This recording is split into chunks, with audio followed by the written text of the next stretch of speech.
later you can hate. Talk about your mama if you hate. Nothing too hard, my eyes water, I can't see. You were too far, that's air guard, I can't breathe. You laugh now, you cry later you can hate. Talk about your mama if you hate. Nothing too hard, my eyes water, I can't see. You were too far, that's air guard, I can't breathe. Eddie Murphy gave me a call about keeping it rough. Said he told me they entertain, you need the people involved. Utilizing your stage presence to keep them involved. I invoke all of the greats, got what I needed and more. Eddie Griffin that set me down and said I needed to listen. He gave me the blue light and told me, nigga, you different. Had me tripping. I talked to Bernie Mac in the vision. Give it time, you gon' shine with a lot of commitment. Every day I find out perfect practice make a miracle. The first rule of the game is be original. And number 2, you gotta know your material. Before you hit the stage, you gotta get in the mirror though. You laugh now, you cry later, you can hate. Talk about your mama if you hate. Nothing too hard, my eyes water, I can't see. You were too far, that's air guard, I can't breathe. You laugh now, you cry later, you can hate. Talk about your mama if you hate. Nothing too hard, my eyes water, I can't see. You were too far, that's air guard, I can't breathe. Seeing how we argue, know it gotta be lit. We was forced to pick a side, so we had to be split. Angel recognizing the problem, something gotta be did. So in order to close the gap, she built the comedy bridge. On both sides of the grass, I don't believe in the pickle. No more riding the fence, it's time to meet in the middle. It was just me and my dogs, all we eating is kibble. Gather around the people and we keeping it simple. They say God sent the angel, keep everything intact. I ain't gotta stress shit, I say everything a fact. Everything funny, nigga, don't mean everything is cat. I seen Angel with a halo and a set of wings to match. You laugh now, you cry later, you can hate. Talk about your mama if you hate. Nothing too hard, my eyes water, I can't see. You were too far, that's air guard, I can't breathe. You laugh now, you cry later, you can hate. Talk about your mama if you hate. Nothing too hard, my eyes water, I can't see. You were too far, that's air guard, I can't breathe.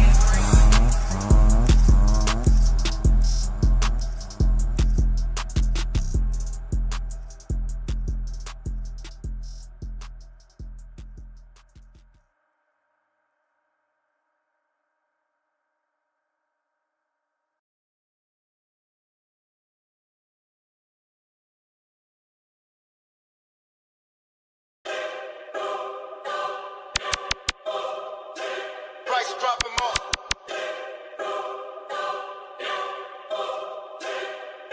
I'm finna take a trip to Japan, we gon' need the chopstick. I got pole on the road, case we need the mop shit. Knock his noodles out the bowl since he's speaking hot shit. I can get it any dough, I don't need a locksmith. You gon' maybe turn your lion's den into a lion's pen. Jumped up out the fire, landed in the frying pan. So just that I'm Daniel in the lion's den. And if he even show his teeth, then I leave looking like a lion's fan. I'm tryna leave unseen with this Judah pack.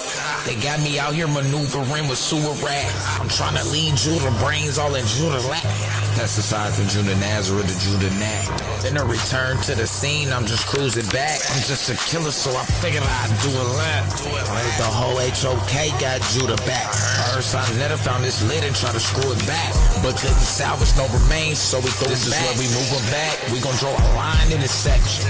Know I'm connected, but never name my connect. That ain't a question, it's the closest you get into a confession. Take a trip to Japan, we gon' need the chopstick. I got poles on the road, case we need the mop shit. Knock his noodles out the bowl since he's speaking hot shit. I can get it any dough, I don't need a locksmith. You gon' maybe turn your lion's den into a lion's pen.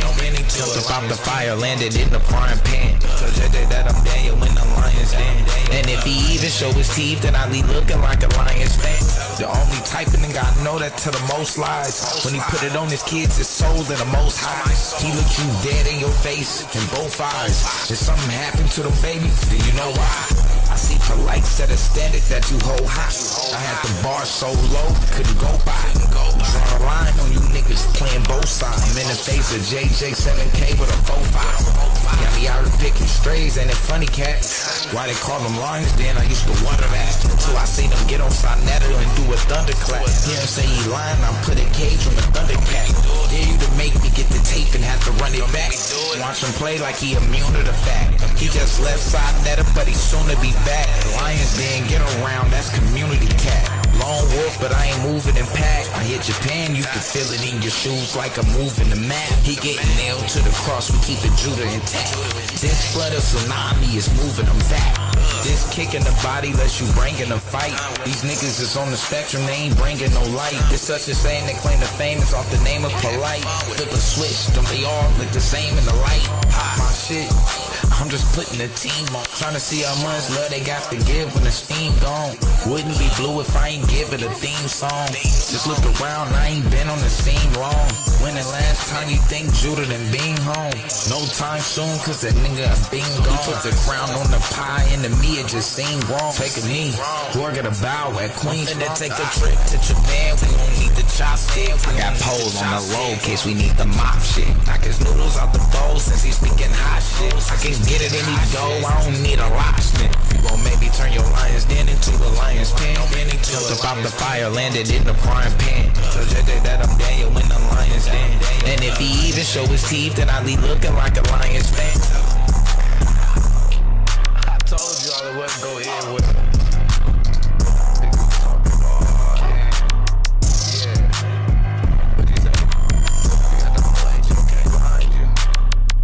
Yeah. They better put out an ATV to find you. Yeah. I already told y'all where JJ gonna be at.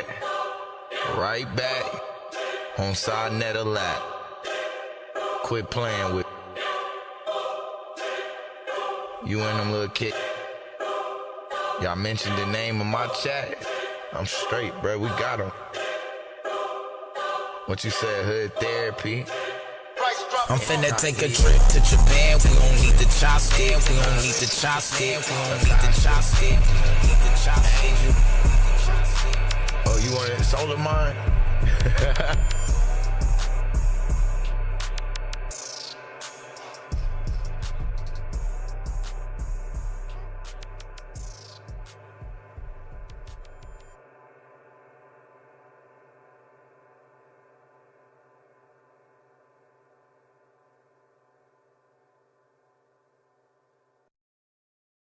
Shopify helps you sell at every stage of your business. Like that, let's put it online and see what happens stage. And the site is live. That we opened a store and need a fast checkout stage.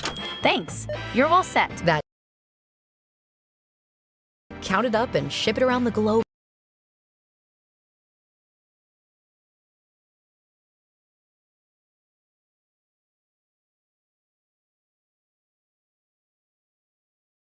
Mic check, mic check. Can y'all hear me? Don't look like it. Why do I sound so low? Super low? Hella low.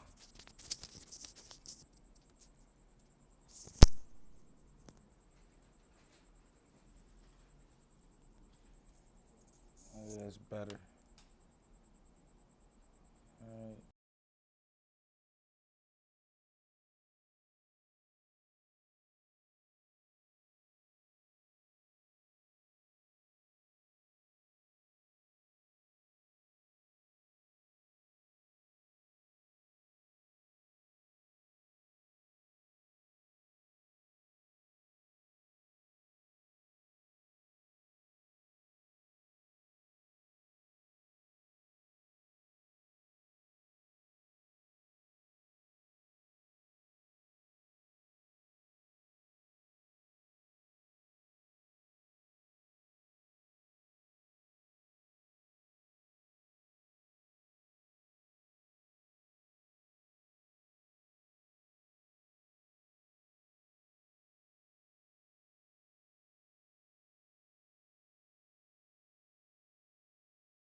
You know what'll help?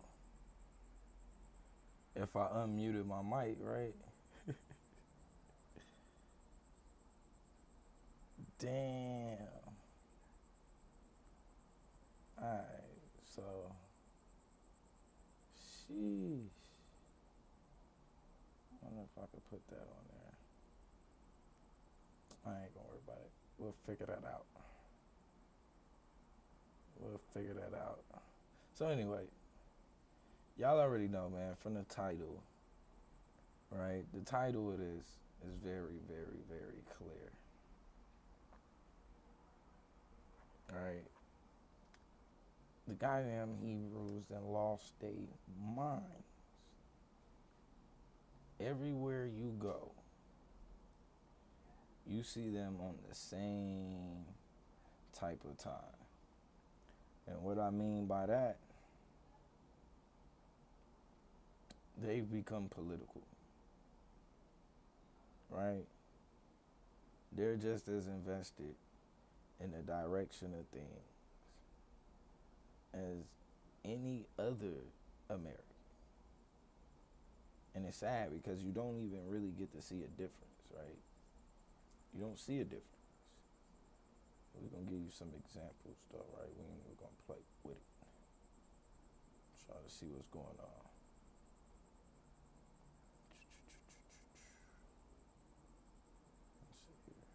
You know, F-bomb and kicked him off the panel. So he's probably going to edit out. Shit, you don't respect yourself to even listen to these goofball motherfuckers talking this bullshit, right? So, like, I'm not beefing with HOK. I'm not saying nothing or whatever. I'm not even talking about Jabari or I'm not. I'll run it back. All right, my bad, y'all. Shalom, y'all. I had to go to the dentist real quick. I just got back. Shalom, brother. We got brother Zion Tehran. Shalom, y'all. Yeah, I just want to do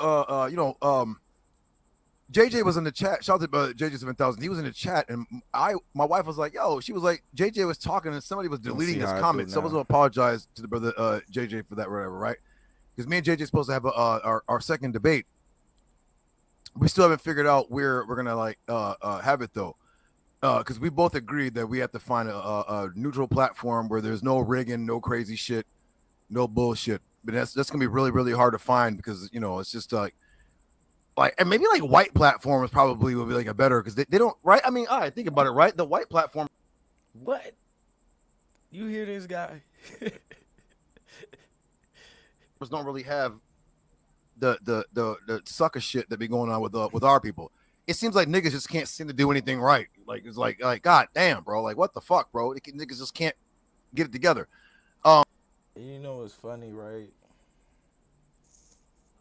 All of this is happening, and these complaints, mind you, are based off of a league that doesn't have any judges and doesn't judge any debates. So when you leave there and you feeling some type of way, that ain't based off of anything that happened with the platform. That ain't based off of anything that happened with the judging. That's just strictly based off of the level of confidence that you left with in your information. So I don't know how exactly we done got to the point where we're going to blame what I don't even know who's to blame right now. Like, who told you lost the debate? Because it didn't get judged. Are you expecting I'm confused. I don't know. Let's see. Damn, you know what? There is somebody, but yeah, they don't judge debates. They have organized discussions that sometimes get heated, but the topics don't really warrant them to be able to have a debate because most of the topics don't ever have a negative or an affirmative. Most of them are two affirmatives and shit, two negatives. So it gets very interesting. And real quick too, let me shout out everybody in the building, right? Shout out to TMKC. I appreciate you in the mix. What's happening? The avatar is dope too. That's a fire ass avatar. We got Lady Snoop TV in the building. What's good with you? What's good? We gotta get on that lituation. For real, for real. Gotta get on that lituation. And just so y'all know, too, the panel is open because I ain't started it, but I can jump in and do the StreamYard and drop the link too. Said thanks, B. You so funny. But this dude is complaining about losing a debate in a league with no judging. So I'm lost at right now is how you lost and why are you upset. That's just the confusion for me. Like, and mind you, this is how he was when he was in the league. He damn near acted this way after a win, after winning a debate. So I don't know. I don't know. Let's see though. But this dude's a fucking cornball. I don't know. Y'all trying to figure out something with their brother. But yeah, come on, JJ. Look, I apologize for hitting up your girl or whatever, talking shit. But come on, man. If we're gonna like call each other names and shit, fine. Let it be about information. But all the other shit, like family and all the other shit, bro. That man said, I apologize for calling your girl and talking shit, but let's just keep it about the info. What, sir? Sir. Yo, man. Yo, YouTube people is funny as, man, yo. This man said, yo, I just want to apologize for calling your girl and talking shit, but can we just keep it about the information? I think you probably should have thought about that before you called this girl.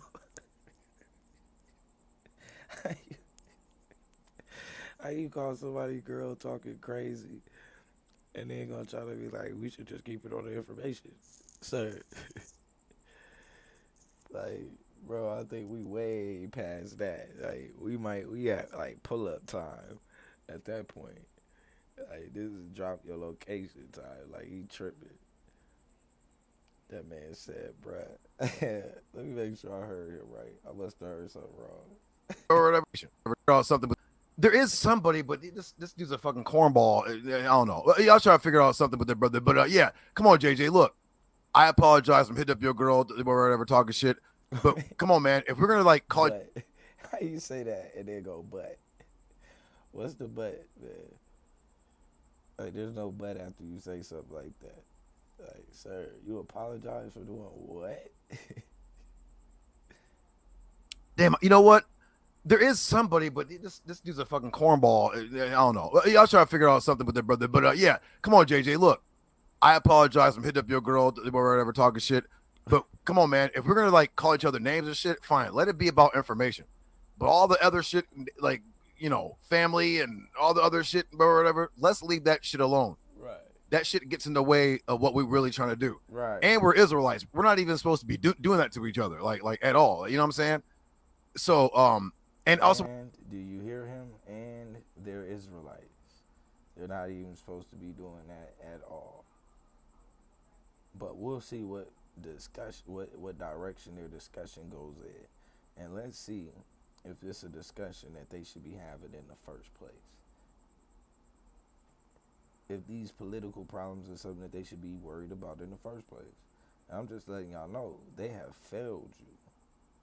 They have failed you. The moment these people jump in political discussions and trying to sway your vote one way or another, you should already automatically know they're compromised. They're compromised. We don't even have those type of discussions. Like, what are we having discussions like that for? We talking about an independent state. It's irrelevant to it. It's irrelevant. What direction these clowns go in with their country is irrelevant. So what's the point? I want to say this too. Whoever's watching, don't take this as me banging on HOK because I'm not. I don't have no ill feelings, whatever. I'm just saying like that Bubba Shrimp, lazy ghostwriting, promotion of fucking stupidity and child grape and all those other kind of crazy bugged out leftist communist George Soros crazy shit. I'm not down with that shit. Any so-called black person that's down with that shit, you don't respect yourself. To even listen to these goofball motherfuckers talking this bullshit, right? So, like, I'm not beefing with HOK. I'm not saying nothing or whatever. I'm not even talking about Jabari or Reggie in a personal way. I'm just saying, like, yo, and listen, let me tell you what happened, y'all. Again, because I hope if JJ comes here, I'm gonna drop the link, or whoever wants to come on, right? I ain't gonna be here too long. But look, I was literally there was a show they had on HOK, right? I was tuned in. And it was Jabari's show trying to do damage control from that that flang he took from Judge Joe Brown, right? He was trying to do damage control. I literally maybe got like show him Theo. I literally was like maybe got like 10 minutes of watching the show before I had to take a nap, right? Because I'd be going to bed early, and my circadian rhythm's all fucked up, right? So I had to take a quick nap before I went to the dentist. No, bro, that's them damn drugs you are. Let's be real. Remember, you had to stop by the pharmacy to get your sleepy medicine? I remember that. Literally, I think I got to the part where I heard when Nepal was on, and she kept saying, she was like, Jabari, you spoke for like 45 minutes or something or whatever, and I want to, she was trying to get a thing off of her. So I heard that part, and I heard Sandra say, this is like all I heard when Sandra said, all right, Nepal, let him answer you, and I get the floor back to you. So right after that, literally, I fell asleep. I didn't hear it anymore. Then all of a sudden, I heard something that are saying something to the effect of like, he was wrong for going against Jabari for being an intellectual. Well, he's not even intellectual, for being a fucking crook and trying to steal other people's credit, which they call sourcing up, right? Because I was in the chat earlier, and I told Jabari, I said, sourcing up is supposed to supplement your position. He was like, no. He's pretty much saying, like, you're supposed to be stealing other niggas' shit, right? Now, here we go. And you know why he wants to make an argument about providing sources? Because he doesn't have a source. See, this is the same guy that said that the Bible is a primary source. That's this guy. So this is why he's making an argument. Well, I don't know why we need sources in the first place. Huh? Why we need sources? What's good with you, Ashton? What's happening with you? Appreciate you in the building. He's an East Indian, and this is what they do. So, you know what I'm saying? You're always going to fucking steal and scam and shit, whatever, right? But our people, we don't really be doing all that shit, whatever. So I'm like, oh, yeah, whatever, right? So I was like, no, that's called intellectual laziness, right? So then, you got Reggie and them promoting that shit too, right? And you can see these guys like taking little shots and shit, but I do it too. Like, I don't they don't respect me. I don't respect them. It's as simple as that. If your ass over here promoting fucking stupidity and promoting killing our people and all that stupid shit, I don't respect you. You're not a black man. Khalid Muhammad. We finna find out what he promoting. Slap the shit out of you. Don't say that. This man said Khalid Muhammad would have slapped the shit out of us. Let's see how Khalid Muhammad would have handled his argument. About Malcolm X, because I'm friends with his family. They'd have drop kicked the fuck out of any. Now this dude is connected to Malcolm X. It just gets better every day with this guy. Every day. So we got Cleveland. He went to Cleveland University. No, not Cleveland University. What he said, University of Cincinnati. The other day, this clown said he's from all over. Brooklyn, he just told the dude, I'm from Brooklyn, Cleveland. Like, bro, if this ain't a goddamn federal agent, I don't know one. Every day he just adds to his resume as he needs to. Like, anybody notice that? He's conveniently a part of every profession that we have to have a discussion in. We talking about policies, all of a sudden he graduated for political science. We're talking about the polite trial, all of a sudden he went to school for law. He passed the bar all of a sudden. Like, what? Like, just follow this guy. So now, this guy, just want to make sure we clear. This dude is closely connected to Malcolm X.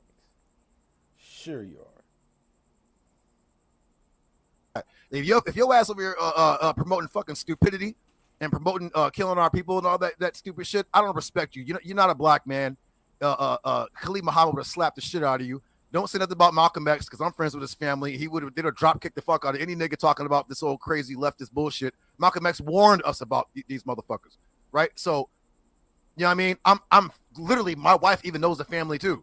So like, we know the family. So all this crazy shit these niggas be talking, it's kind of like Malcolm X family wouldn't listen to nothing these niggas is talking about. They don't even know these people. We know them, right? So all that crazy shit these niggas is talking is bullshit. So I heard something that are saying something like, yeah, George Joe Brown didn't source something, blah, blah, blah, blah, blah, you know, or whatever. And I'm never going against you again or some kind of crazy shit or whatever. And it was like I ain't blaspheming. Something was like, yo, man, wake up. Right? My wife was sitting right here. I literally was like, I woke up on my sleep, like, what the fuck?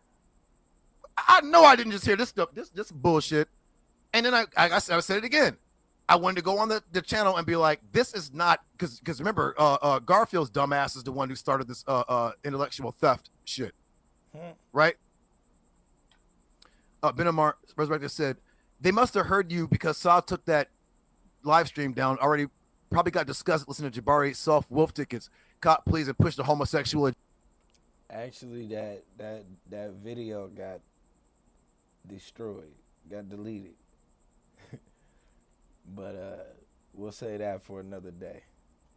I think because Sonnetter said that's one of those, if you know, you know. The F word, because there was a guy that came on there that be talking crazy about Nepal, named Sankofa. He's a little let me keep it clean, a little broken wrist dude, and he always going against Nepal.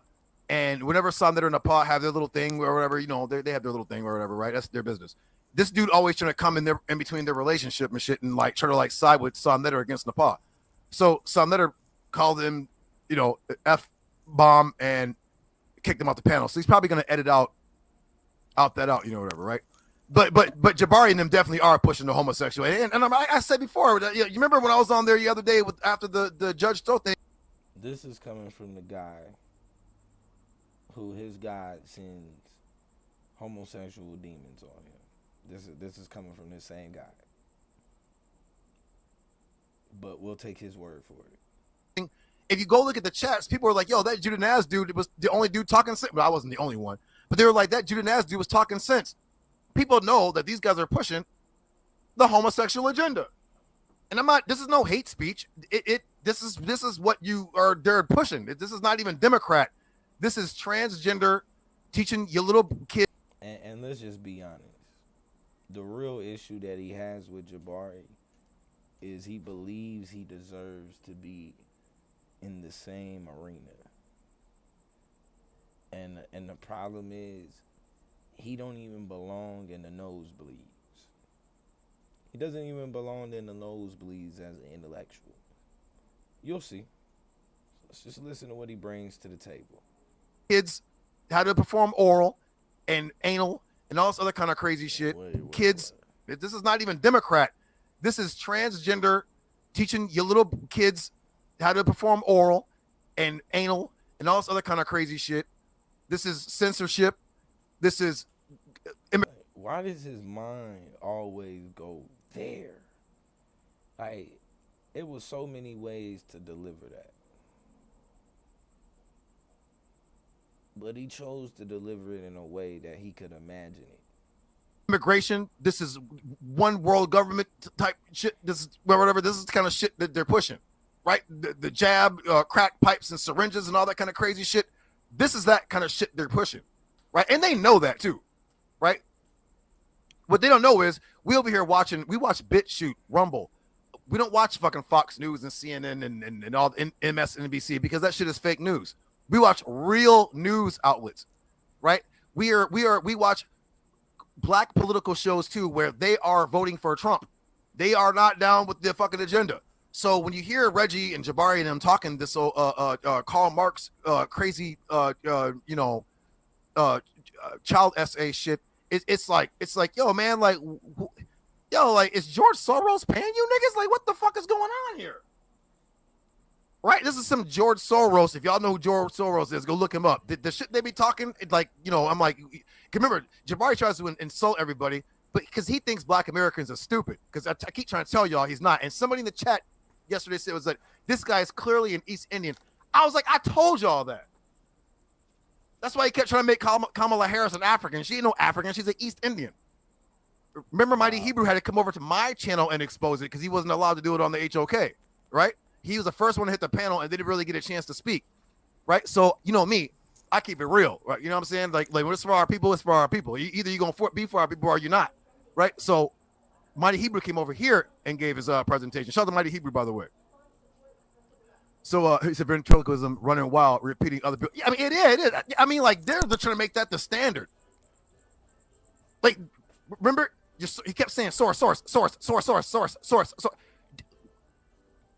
Wait, hold on. I want y'all, remember, we deal with etymology, too. Hold on, I want y'all to look at something real quick. Etymology of source. Watch this. Because I'm not banging on, because some people are going to be like, oh, Judah Naz, he banging on HOK. No, I'm not. You don't hear me say nothing bad about the HOK. I'm just saying if plagiarism and stealing and intellectual laziness is the norm, count me out. My G is too futuristic. I'm too sophisticated for that shit. Source. It means to rise. Where's the origin of the word source?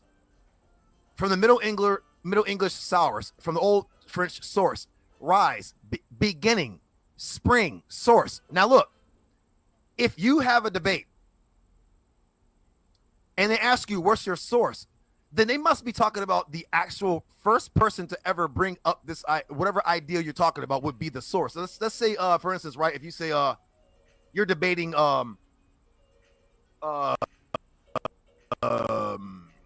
let me think of something. Neurology. And someone says, what's your source?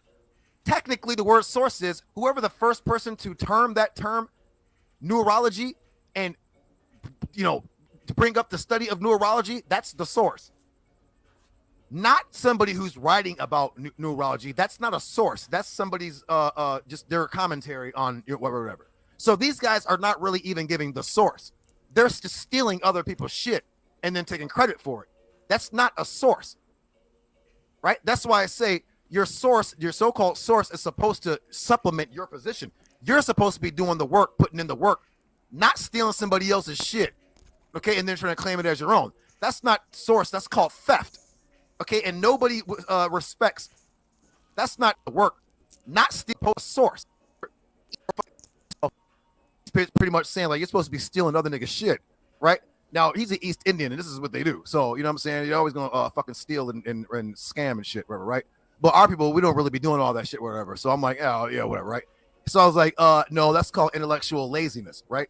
So then you got Reggie and them promoting that shit too, right? And you can see these guys like taking little shots and shit, but I do it too. Like I don't like they don't respect me, I don't respect them. It's as simple as that. If your ass over here promoting fucking stupidity and promoting killing our people and all that stupid shit, I don't respect you. You're not a black man. Khalid Muhammad would have slapped the shit out of you. Don't say nothing about Malcolm X because I'm friends with his family. They'd have drop kicked the fuck out of any nigga talking about this old crazy leftist bullshit. Malcolm X warned us about these motherfuckers, right? So, you know what I mean? I'm literally, my wife even knows the family too. So like, so now I know him too.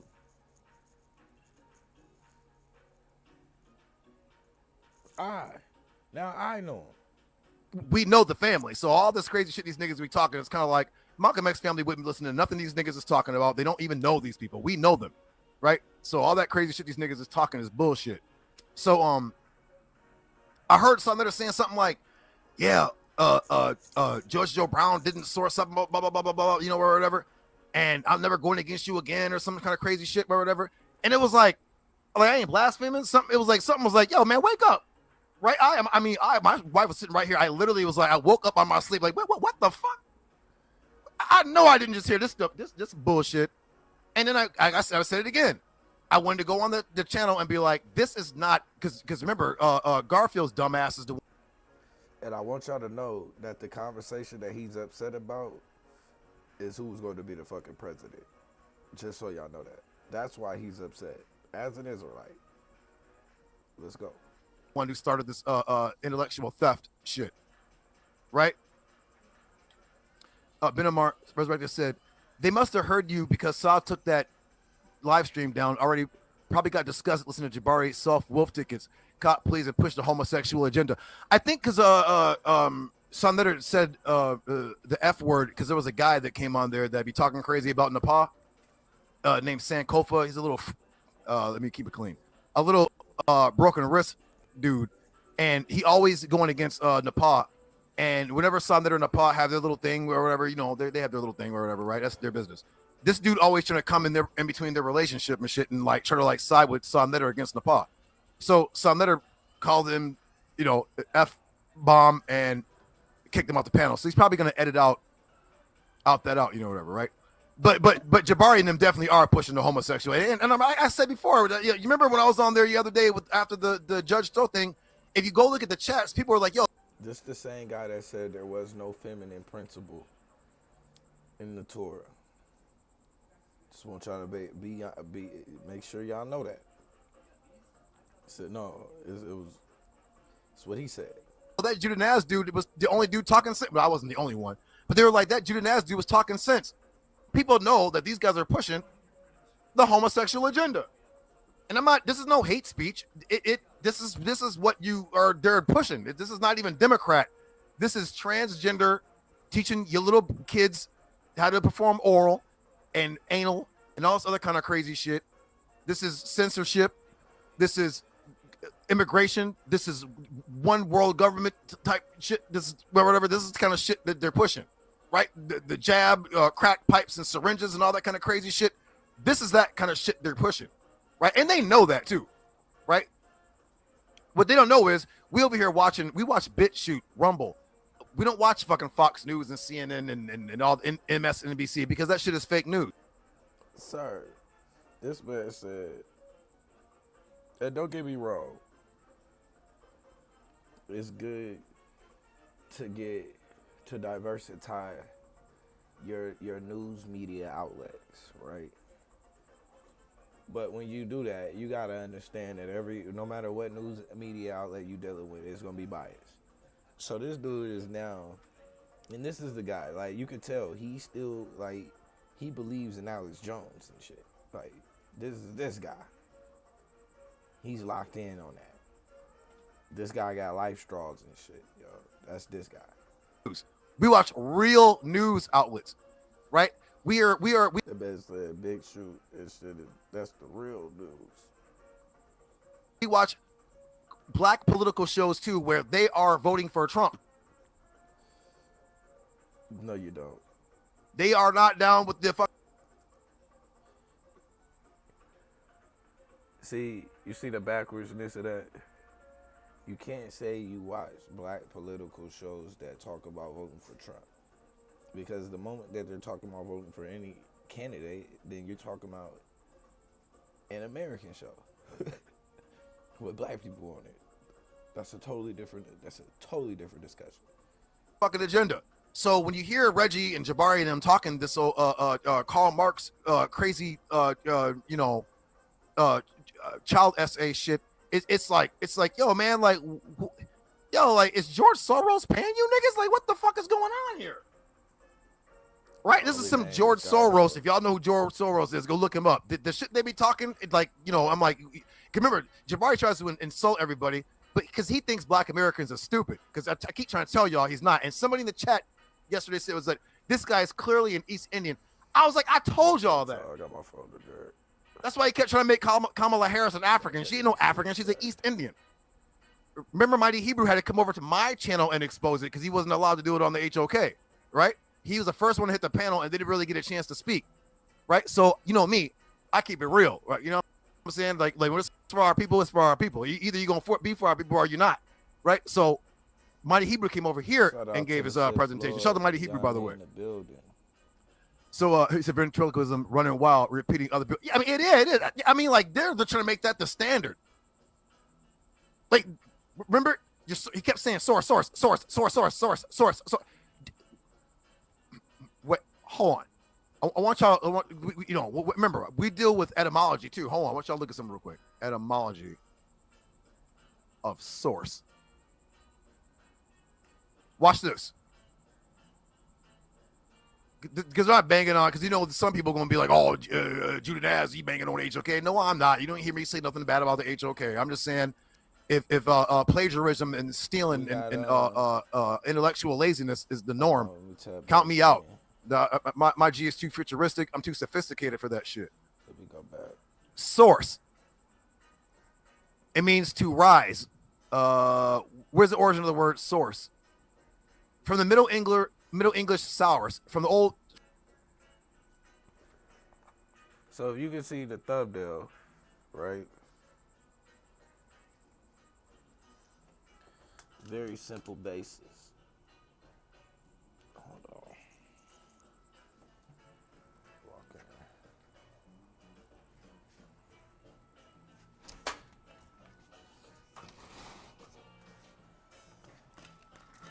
Hold up.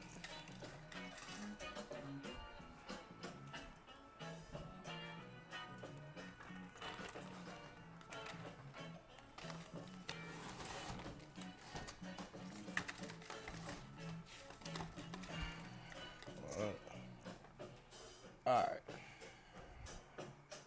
So, right? What the fuck? Hold on. Goddamn broccoli flying everywhere right now. Okay. So, the title of this, right? And if you can see with the thumbnail, the point of this was that according to Deuteronomy 17 and 15, matter of fact, hold on, let's just get that real quick. Right? Let's just get that.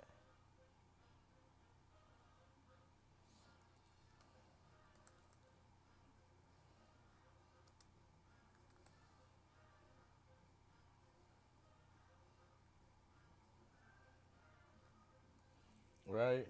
I want to get this real quick. Because you got a lot of these Hebrewz. The Hebrewz then lost their fucking way. I just want to be very clear. The Israelites are compromised.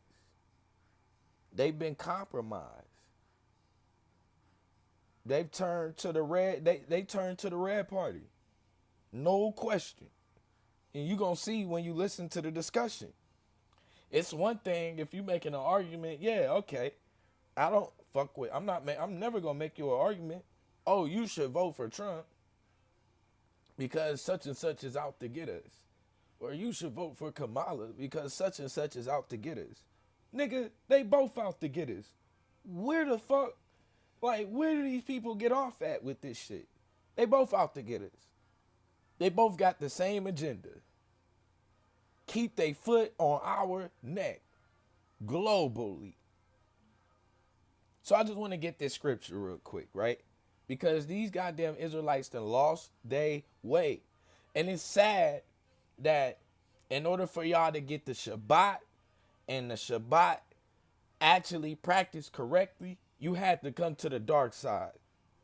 It's sad that in order to get y'all back on topic, back engaged into what y'all supposed to be doing, you got to come to the dark side. So guess what? Today, you will be getting this light work. This is Deuteronomy 17 and 15. Thou shalt in any way wise set him king over thee, whom the Lord thy God shall choose, one from among thy brethren. Who? From among your own people. Shall thou set king over thee. You may not set a stranger over yourself, which is not your brother. These niggas is sitting over here arguing and getting politically red in the face, turning blue and shit, losing air over what? Over a goddamn foreigner king that's gonna be set over him. I'm like I said, at this point, I don't know what else I'm supposed to do with it. right? I don't know what else I'm supposed to do with it. Let me see. Let me make sure I get my. Let me see. I think I'm frozen.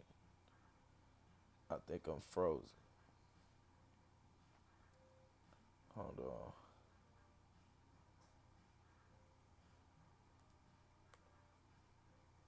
Let me drop this real quick. Boom. Let's see.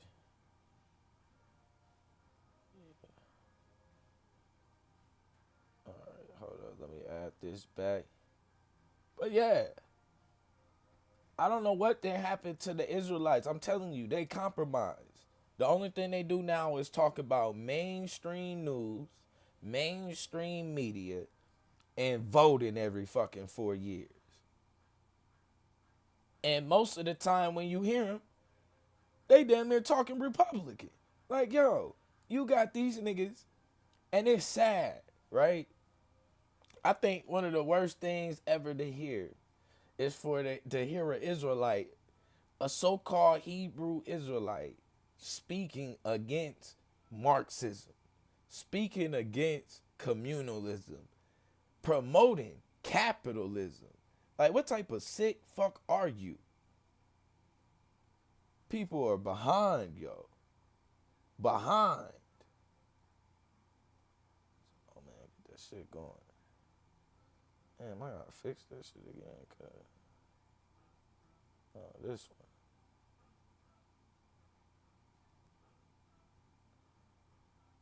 I get it. Ooh, drop. You was behind though, man. I'm trying to tell y'all. Ooh, I like it just right there. They behind. Alright. So yeah. Just catching in Yame up to speed real quick on why this discussion is important, right? It's like I said,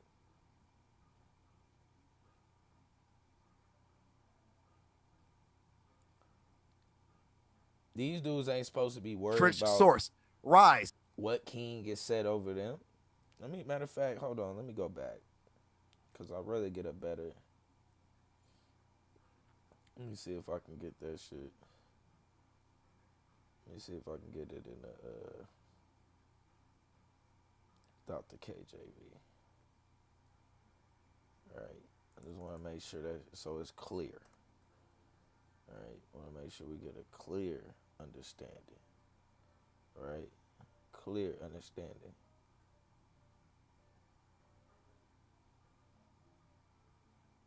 Let's go back. Let's go. Now, this is the law, right? Be sure to appoint over you a king that the Lord your God chooses. So anytime you making a decision or a choice and we talking about anything that got to do with who's going to be ruling over us, anything like that, guess what? That need to first off start out with somebody that got appointed. Let's start there. I mean, we must see some sort of anointing on him, which you gonna know. And then next, he must be from among your fellow Israelites. Guess what? Do not place a foreigner over you, one who is not an Israelite. These dudes is compromised. You got Israelites talking about banking black. You got Israelites talking about getting their credit together. You got Israelites talking about taking over corporations. You got Israelites talking about building up corporations over there in Africa, bringing America basically and the ideology of America and the greed over there to Africa so that they can take advantage of how much arable land there is, right? Looking at it, not only the land, but the people the same way that the damn white man looked at us when they got here. Right? Crazy. Looking at them no different. So, and the sad part is that your focus is supposed to be what? Not only getting yourself together, But then getting your people together and getting your people understanding that what we supposed to be having something that's separate. It say you ain't supposed to be of this world. Right? Am I tripping? Am I tripping? Let's see.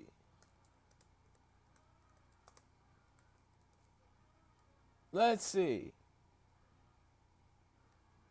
Let me make sure.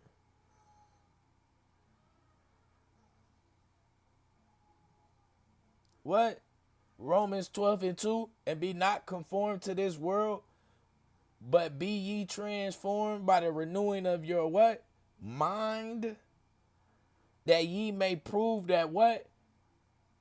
That is good and acceptable and perfect will of God. Well, the will of God ain't worried about if Kamala, ain't worried about arguing over if Trump is going to win.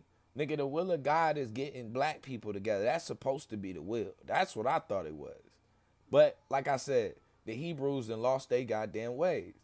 At one point in time, it was a time the Hebrewz used to stand out there and they tell you they don't give a damn who the president is. Now they all arguing till they blue in the face. Now they out putting out propaganda that they got from BitChute and Rumble. Like, what the... Yo. They become Alex Jones heads. It's beginning, spring, source. Now look, if you have a debate and they ask you what's your source, then they must be talking about the actual first person to ever bring up this, whatever idea you're talking about would be the source. So let's say, for instance, right, if you say you're debating let me think of something. Neurology. And someone says, what's your source? Technically, the word source is whoever the first person to term that term neurology and, you know, to bring up the study of neurology, that's the source. Not somebody who's writing about neurology. That's not a source. That's somebody's just their commentary on whatever. So these guys are not really even giving the source. They're just stealing other people's shit and then taking credit for it. That's not a source. Right? That's why I say your source, your so-called source, is supposed to supplement your position. You're supposed to be doing the work, putting in the work, not stealing somebody else's shit. Okay, and then trying to claim it as your own. That's not source. That's called theft. Okay, and nobody respects that shit in any circle, except for on low-level niggerism. You know, they respect that shit, but I don't respect that shit. I'm not dealing with that fuck shit. You get more definitions. I mean, you're right. I mean, you could, right? Okay. You know what? All right. And mind you, this is how you know when a dude is like intellectually inferior. He's going to the definition of source to prove that source don't mean what everybody think it. Like, bro, it ain't even about and not even the definition. This nigga's going like to the root of the word. Like, bro, it's not that deep. It's really not that deep. I'll get it home. He said, you're not plagiarizing if you're citing the source, no disrespect. We all get our information from others. Okay, Zion, what does source mean?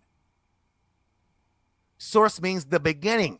That's what it's like, again, this has nothing to do with Sonnet or the HOK. I'm talking to him directly, and anybody who can, if he can hear it. Jabari, you've shown yourself to be unprofessional. It strictly mirror it. It really mirrors what you read in the scripture when you talk about precept upon precept. You Absolutely. Have very few judges who overturns another judge's opinion. Yep. Right. Configure how they make a ruling based upon the Supreme rule, right? So if the Supreme Court makes a ruling and discards something as not being constitutional, well, guess what? All of that past law that was, it's out the window. Yeah, you're not gonna get many. You have civil, you have state, federal court judges. Like, Right. They look at each other's case. They look at the previous case law written on the subject, and it's very few. They're very rarely going to overturn it. Shout out to you, Domo. I see you, man. You should be up on the panel, man, and getting in on this because he's absolutely right. Many people, especially in this community, don't properly source. Don't properly source. Well, they don't. Well, let me say this too, just real quick, right? I'll give an example, right? I was on because I want to go back to what Eliyahu said when he was like, when certain disingenuous people, when they get trapped up, they try to what's the word I'm looking for? Your source. They try to what's the word? Not illegitimate. They try to discredit it. Discredit it. Thank you. Discredit it doesn't matter, right? So when I had a presentation, where me and Paul was on there, and we were talking about noetics, the IQ thingy, whatever. I remember that. Right. So, and I have my sources up. Like there's nothing wrong with having sources. I think it adds to your, your prestige of your presentation and your debate. Right. There's no problem with that. Right. But you can't be a parrot. You have to put some work in. So, Airball Harris makes a response video, and he's like, "There ain't no such." And that's actually a good point. The dictionary can be, but like words aren't necessarily just defined by the dictionary. And so sometimes people will see how a word is being used, and they'll know that that word, the way that it's used commonly, doesn't fit their narrative. And so they'll go and look up the definition of that word. And then when that don't work, they'll go into the etymology of the word, right? They want to, they want to go way back to 500 AD and shit and see what did it mean to the Romans? What did it mean to the Greeks? Like, these are like the slick moves that they, that they basically try to play, right? So it ain't, it ain't that it's necessarily not a valid source, but the dictionary can be used for some technology type shit. You know what I mean? It's just simple and plain. I think it's noetics. Now, one of the sources we used was the National Institute of Health, which is second after Harvard University.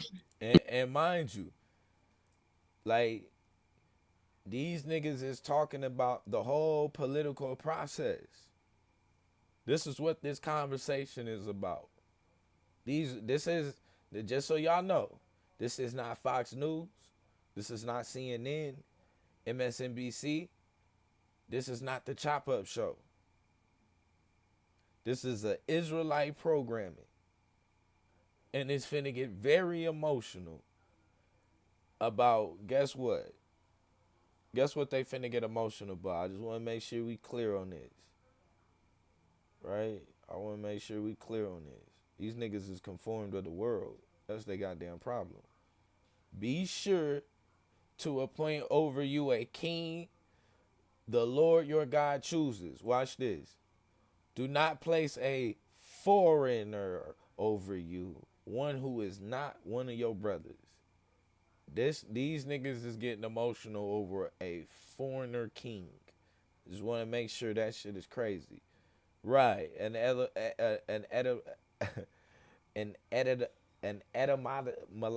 etymological fallacy. Right, Seth. And y'all let me know too when y'all want me to drop the link. Let me see. I'm gonna go ahead and enter into the studio now. And let's see what happens. I don't know what that means. Got it. Thank you. I'm gonna jump in here. Oh, let me drop.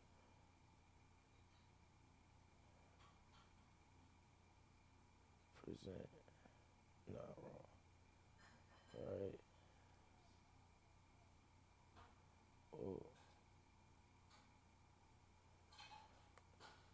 Just so y'all know, this is an open panel. We can do this at any point.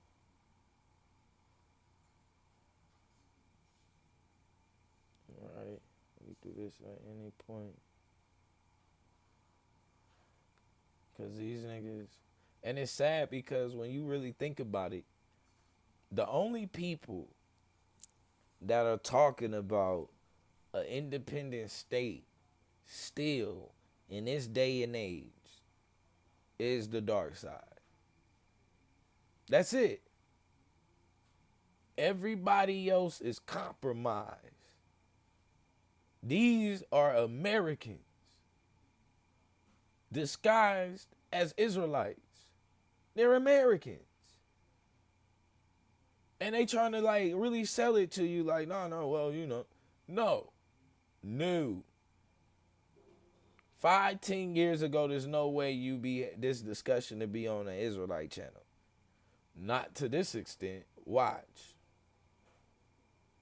If you seen any political discussions on Israelites channels 4 or 5 years ago, 6 years ago, you know what they'd have been telling you about a discussion like this? Brother, you wasting your goddamn time. We got building to do. And you sitting over here worried about which one of the enemies is gonna rule over you? Nigga, I don't care which one of my options. So don't even go against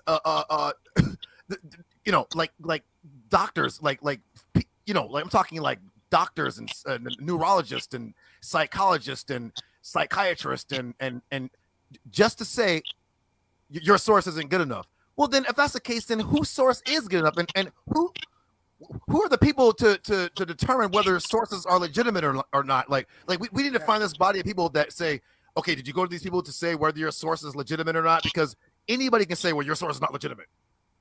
Right, you know what I mean? Like, you know, anybody, it's not legitimate whenever they're trapped up. So, right. You know what I'm saying? So it's always like a game being played. You know what I mean? So, and I'm not like, again, I know we got some people who are going to try to attack HOK, and they think I'm going to attack HOK or I'm going to beef, and I'm not doing that. I'm saying information wise, it's not like somebody got like echo. I'm saying just information. That's not me. I'm muted. Okay, yeah, okay. I'm muted It was y'all wrong. I'm muted up too. All right, it was like me talking. I could hear like a little thing. I'm just saying, like, you know, I mean, come on, man. We've all seen this. We've seen this particular individual act like nobody is intelligent but him. Nobody understands what a source is but him. Nobody reads books but him. And it's just like it's just disingenuous, the arrogance, you know, whatever. And I ain't trying to like talk bad. Like, it's not personal. I'm saying this is what's coming across to certain people when it comes to Jabari. That he's condescending and he acts like nobody else reads books and nobody else studies, nobody goes to the library, nobody has a computer, nobody does anything but him. Nobody understands what a source is. I'm literally like work in schools. Like I met my wife working in the school. I still work in the school now. We own the school, you know what I'm saying, in our last house. So I've been teaching. This is all I do. So, but he literally would say things like, well, Judah can't put together a comprehensive, intelligible English sentence. But I speak 3 languages. So right, like, you know what I'm saying? Like, what are you talking about? Like, but you know, it's like, so you're the only one. And again, whether you think Judge Joe Brown won or lost, you hear what this man said about Judge Joe Brown? He was like talking to him as if he was an authority over this man who was in the judicial system for over 30 years. Like, your hardest to pass the bar. Passing that bar is no joke. Yes, it is. No, I'm preparing for it right now. Just studying for the LSAT is just. I got LSAT books and everything right now. Domo, who are you directing that to? Because the last time me and you spoke on what's his name channel, you was acting like a damn fool, man. I don't respect your scholarship that much. Yeah, please, man. But we can make it hot. We can make it hotter. Yeah, peace, peace, shalom. Shalom.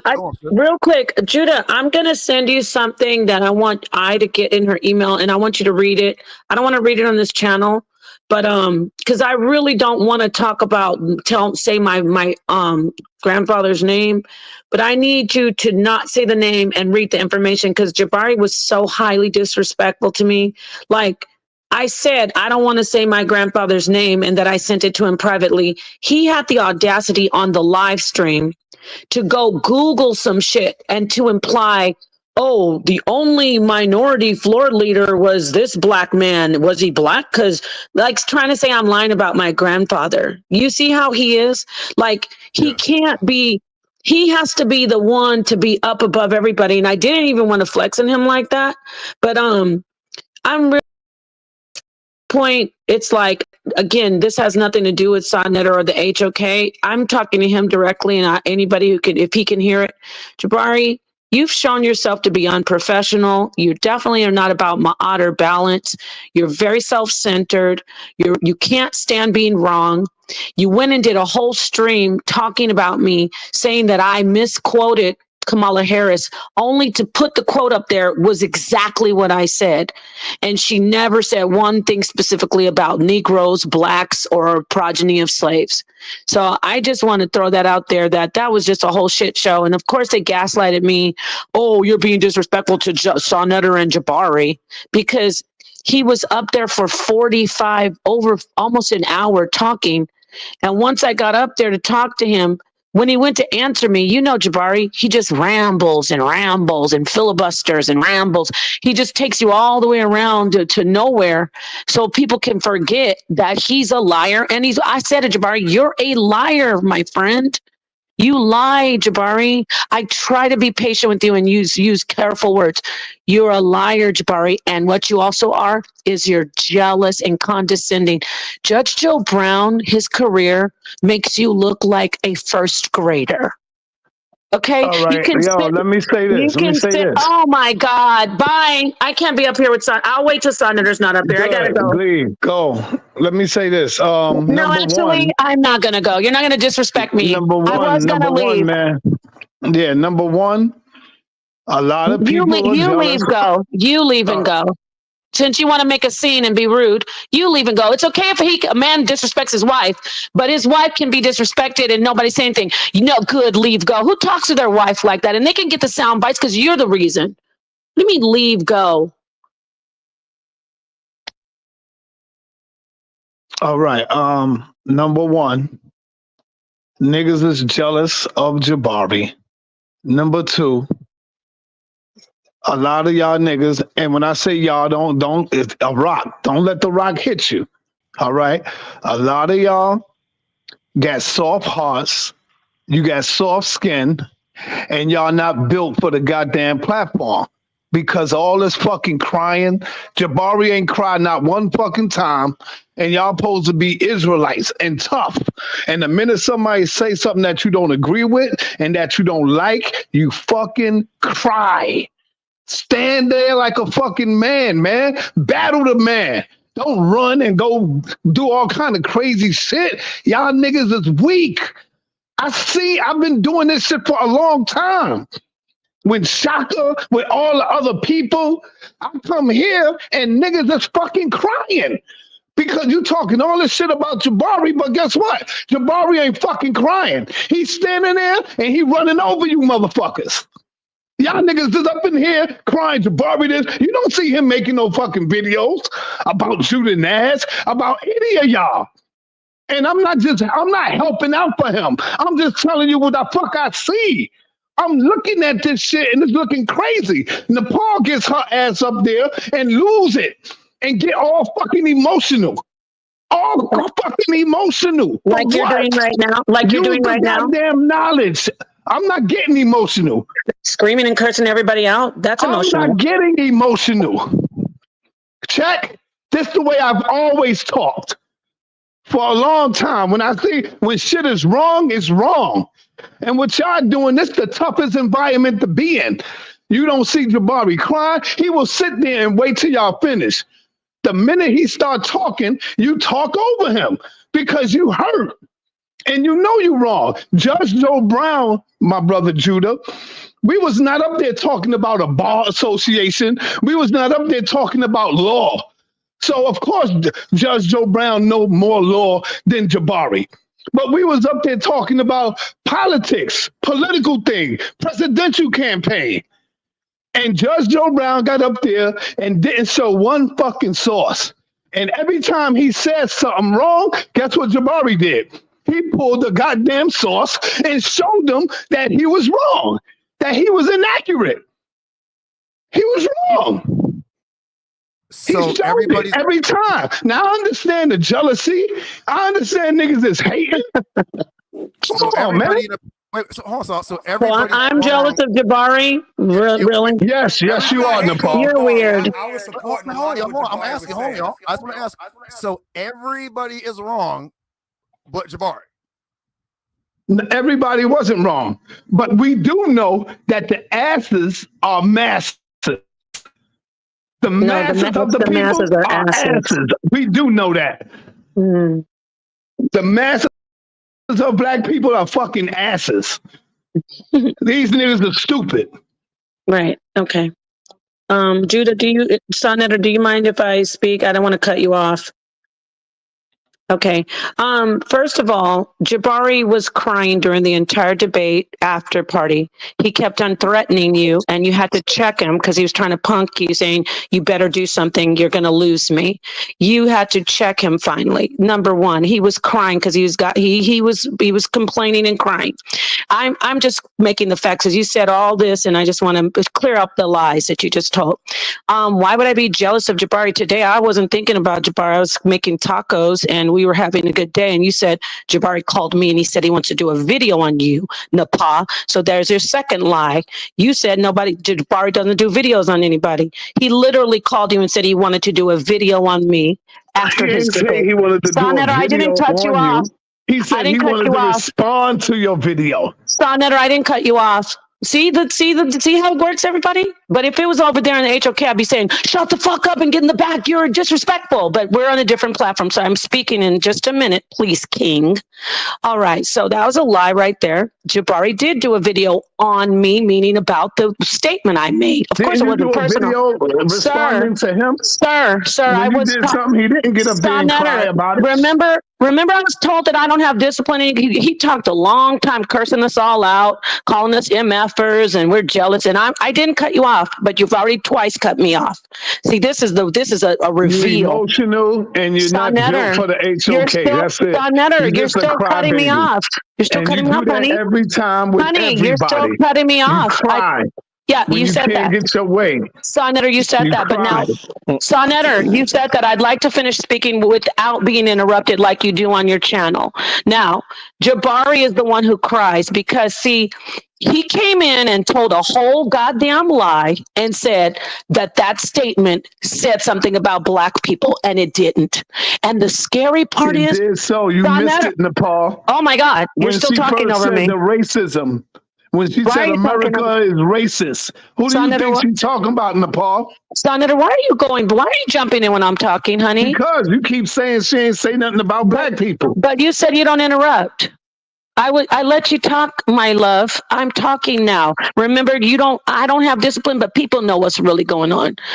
Like I said, she didn't say one word specifically about the number one people who are downtrodden in America, which is blacks.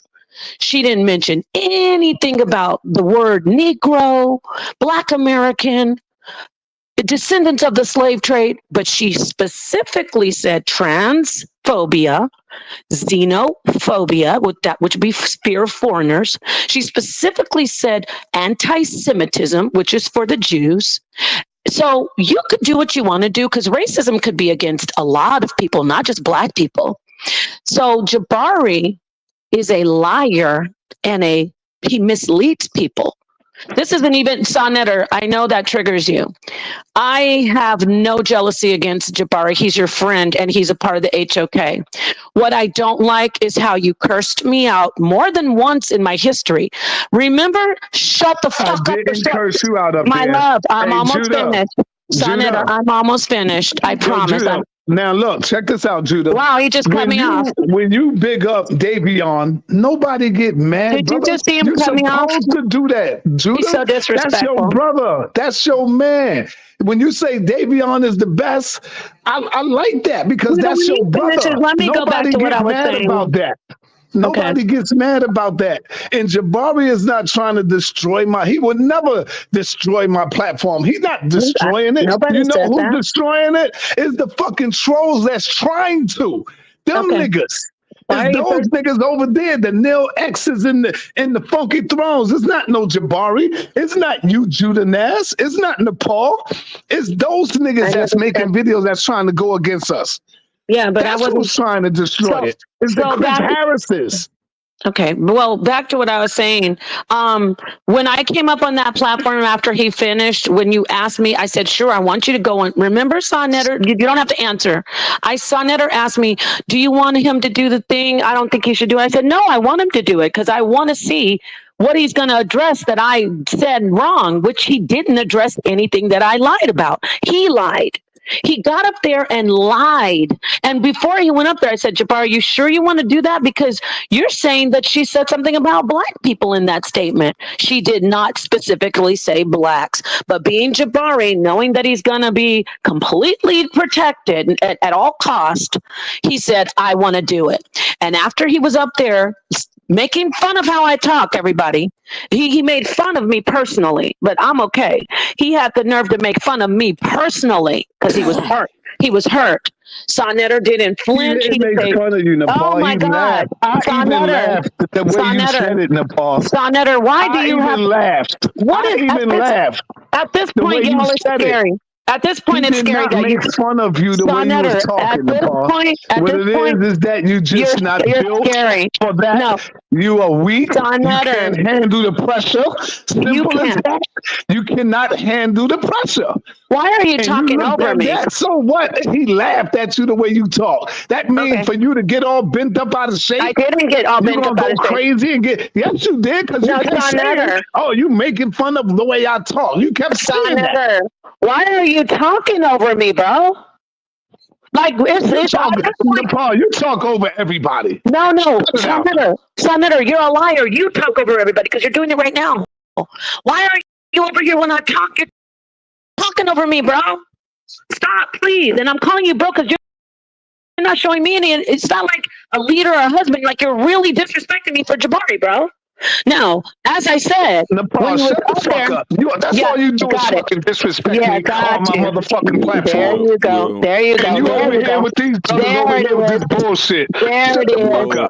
There it is. There it is. That's my husband. Well, I came on here to talk about sources. I know. We were talking about that. So, but I did. Wait, Elder Yara, I'm sorry. He doesn't want me to tell not to say nothing. You fucking go over me and talk. I don't want to be quiet for a man who disrespects. Wait, Elder Yara, hold on. Let me tell ladies this.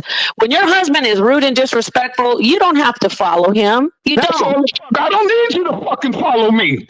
Obviously not. You should be disrespectful. I wasn't disrespectful. Shit, and you try to fucking gaslight people. Okay, I'm talking about Jabari. Fucking disrespect. Look at you over here acting like this because I'm talking about Jabari. Wait, Elder Yara. Talk about what happened to consciousness. Wait a minute. House of consciousness. What? What are you talking about? Over here with motherfuckers hating on what we got going on, man. Jabari's not your house of consciousness. It's house of consciousness. So Jabari's the house of consciousness now? I thought it was you. Jabari is House of Consciousness member. He represents House of Consciousness. And I'm supposed to be your wife. So I was talking about the situation. Nobody was banging on the House of Consciousness. You're over here fucking hating and being jealous. Well, and slandering and putting all kind of bullshit in the air. That's what you're doing. You sound real out of control. That's what you're doing. Well, you sound out of control right now between the both is that y'all gonna make the haters sound like they right. They are right about him. They say he's disrespectful to me. At this point, I don't care. A man shouldn't get up here and act like that. At the end of the day, they're gonna talk about me, Yara, not him. Anything. Yo, I don't give a fuck about none of these niggas and what they say, my brother. Y'all should know me by now. I know that. I don't get moved by that. I get it. That's what Nepal get. Nepal shouldn't be on this motherfucking shit. Why? Right now, when I'm talking, I get it. I was actually talking. I don't give a fuck about none of them niggas and what they say. Who give a fuck about that? You obviously don't. I don't think she's bashing the HOK, bro. Yeah, what? I don't think she's doing that. And so I'm just saying, like, I feel like I'm talking about me, y'all. I'm not saying it's embarrassing. I'm talking about me as a man. Well, I mean, me well, as a person. I'm talking about how she disrespects me. I'm not talking about the HOK. When I say be quiet, stop. I don't have to be quiet for you right now. Continue to go. Don't shut up. That's what I'm talking about.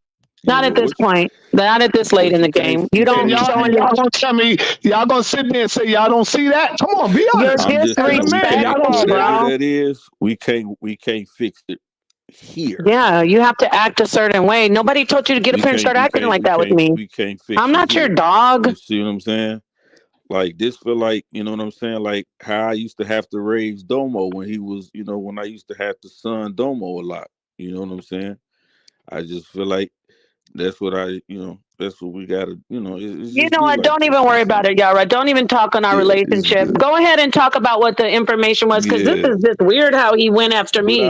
It's so weird. Like Jabari, I was talking about how he acted, and Sonetter got so personal with me, and I'm supposed to sit here and be quiet? No, not after all the years of being disrespected. People know what time it is. They call us a wreck. It's because of your leadership. Why would you get on here and talk to me like that? Talking about, yeah, go. Like, learn how to treat your wife. For real. And then maybe I'll get back to respecting you in public. Now I'll mute out. Yeah. But, like I said, like when it comes to sources, you know what I'm saying? When it comes to dealing with sources, that's always been a big deal on here. And I think like we do got to give some credit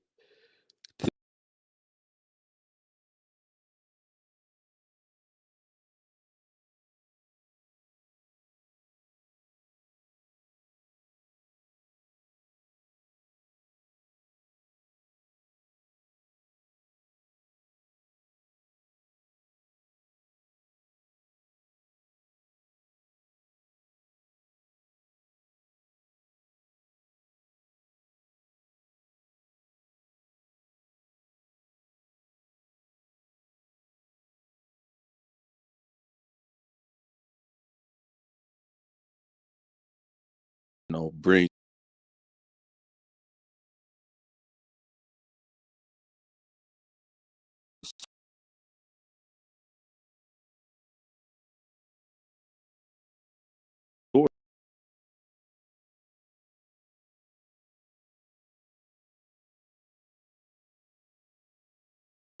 because people would come on and just say a lot of things that just was not true. I do think it has its place, but in a body of work, and I would say this is things that I agree with, even with Chris Harris. We used to always talk about, bring your sources, but it got to be your own work. It got to be your own work to support. Sources should be supporting your own work. That's right. And I think that people oftentimes don't realize that simply just reading off sources always will give you a true or right understanding, or it makes something that's incorrect.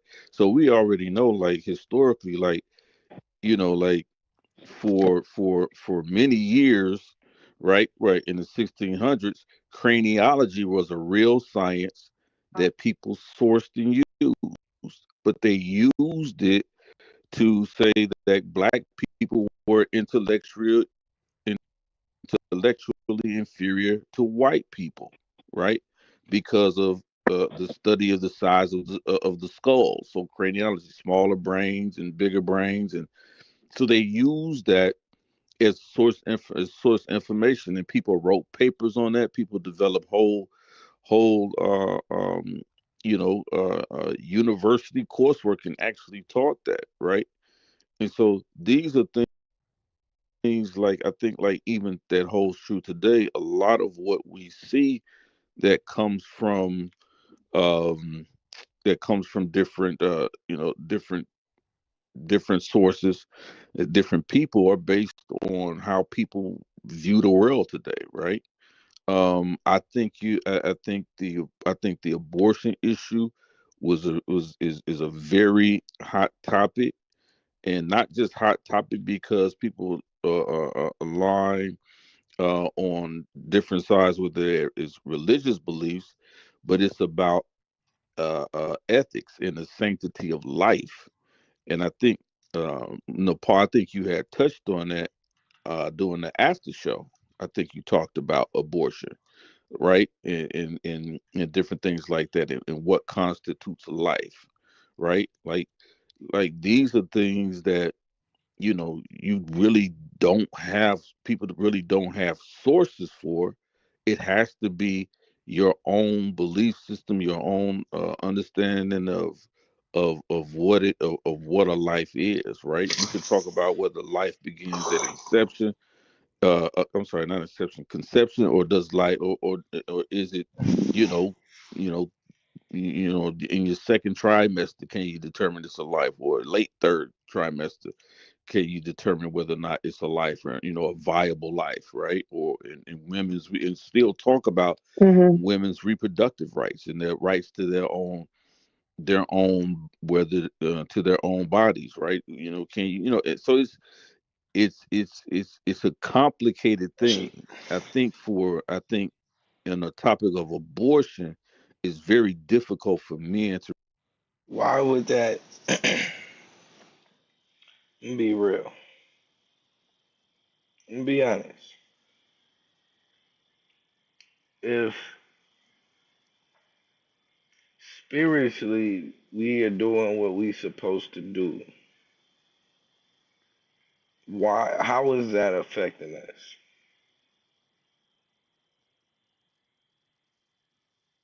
What role does that play? Right? Because remember, this not only comes with the perks of the blessing, but this is something that also is supposed to come with the perks of like this covering and protection. But part of that covering and protection is also made off of the decisions that is based off of the decisions that you made. So how exactly does this affect us? Especially something that's out of our control. To really push those points home, because we don't go through the process of carrying children, right? um And I've been telling y'all, we got more faith on the dark side than these do. They don't really believe in the end game. I keep telling y'all that. a lot of women don't survive that even today, you see. um Women don't survive certain births. You see what I'm saying? Things can really go wrong. That's a trauma to the body. So I understand the argument, right? And I understand the position that women take, when they want to say, and when they want to say they're allowed certain. And see, this is why, and I just want to make sure y'all can't hear me, right?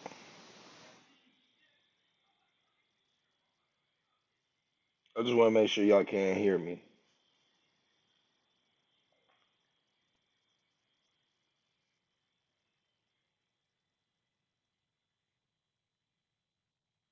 Mic check. Let me get a one if y'all can hear me.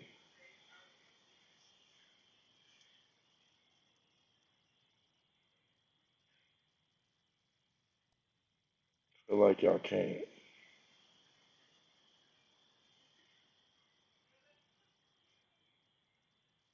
Mic check, mic check. Y'all should be able to hear. Okay, cool. Cool, cool, cool. Appreciate that. Appreciate that. So,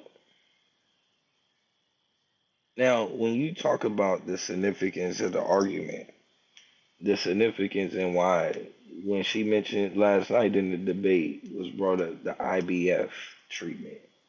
The reason why is is because a lot of the, like I said, a lot of the drugs that are congruent with with uh, I guess you could say like prenatal care is also the same. Some of them are the same drugs and mirror the same drugs that are used for abortion. So that's the argument. And reproductive rights, right? And can you tell them when to have a baby? I understand that. So I mean, it's not something like it was, 100, 200, 300,000 of years ago, right? The mortality rate for mothers having children was very high. Even when you read in the Bible, when they talk about they were barren. Wrong. Wrong again. See what I mean? And this is why you gotta be up to date on things that just deal with you specifically. You talking about overall. Overall, yeah. But when you talk about amongst our women, it's an epidemic. And not able to have children, those were young women. If you look at the terms of today, a lot of them were like in their 40s, you know, and then sometimes it, like, so like you would be considered barren if What? you didn't have. Then sometimes today, a lot of them were like in their 40s, very high. Even when you read in the Bible, when they talk about they were barren and not able to have children, those were young women. If you look at the terms of today, a lot of them were like in their 40s, you know, and then sometimes it, like, so like you would be considered barren if you didn't have any children by that age.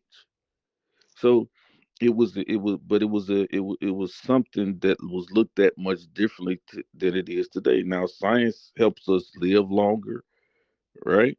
Helps us live longer. Medical advances keeps certain infant mortality rates down for the mother as well as infant mortality. Keeps those things down. So it's just For others. Yeah, it definitely does for other people. not a. It's difficult to really place it solely along the lines of religious beliefs. You can't really do that, right? What good really? I mean, a lot of people, are the products of of rape. I don't think that removes the sanctity of a life of the children that come out of those situations. But what does that do mentally to the mother?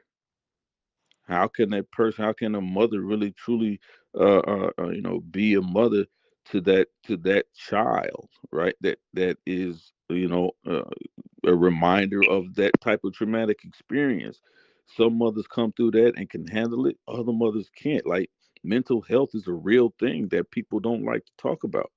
So when we talk about these different things in that way, I think we do have to look at all of these things, right? We have to look at it all. I just don't see it's wrong, my optic. But the test was coming back, so they just, to what Wedlock, and there was a presumption that, and if I'm not mistaken, anything that was out of look biblical narrative. I haven't done reading and the amount of studying that I have done on it, I tend to lean that that's what that is or what that was. Debate you think Jabari could win? There's no conversation that you think he could come out ahead because how you feel about his overall philosophy. Period. Is that fair, Domo? Yeah, based on Judah. I've been watching your channel for years now. I've been watching Sinetta channel for years now.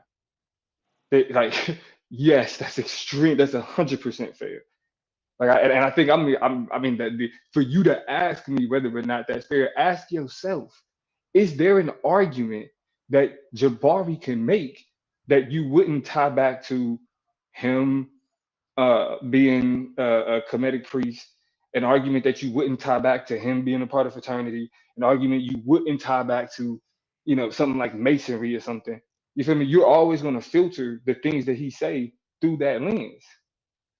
You know what I'm saying? So it's like we lose the ability to have an objective conversation about the debate because of all of these like, for example, we having a conversation about politics, right? That's separate from the conversation he has about comedic science or him being a comedic priest.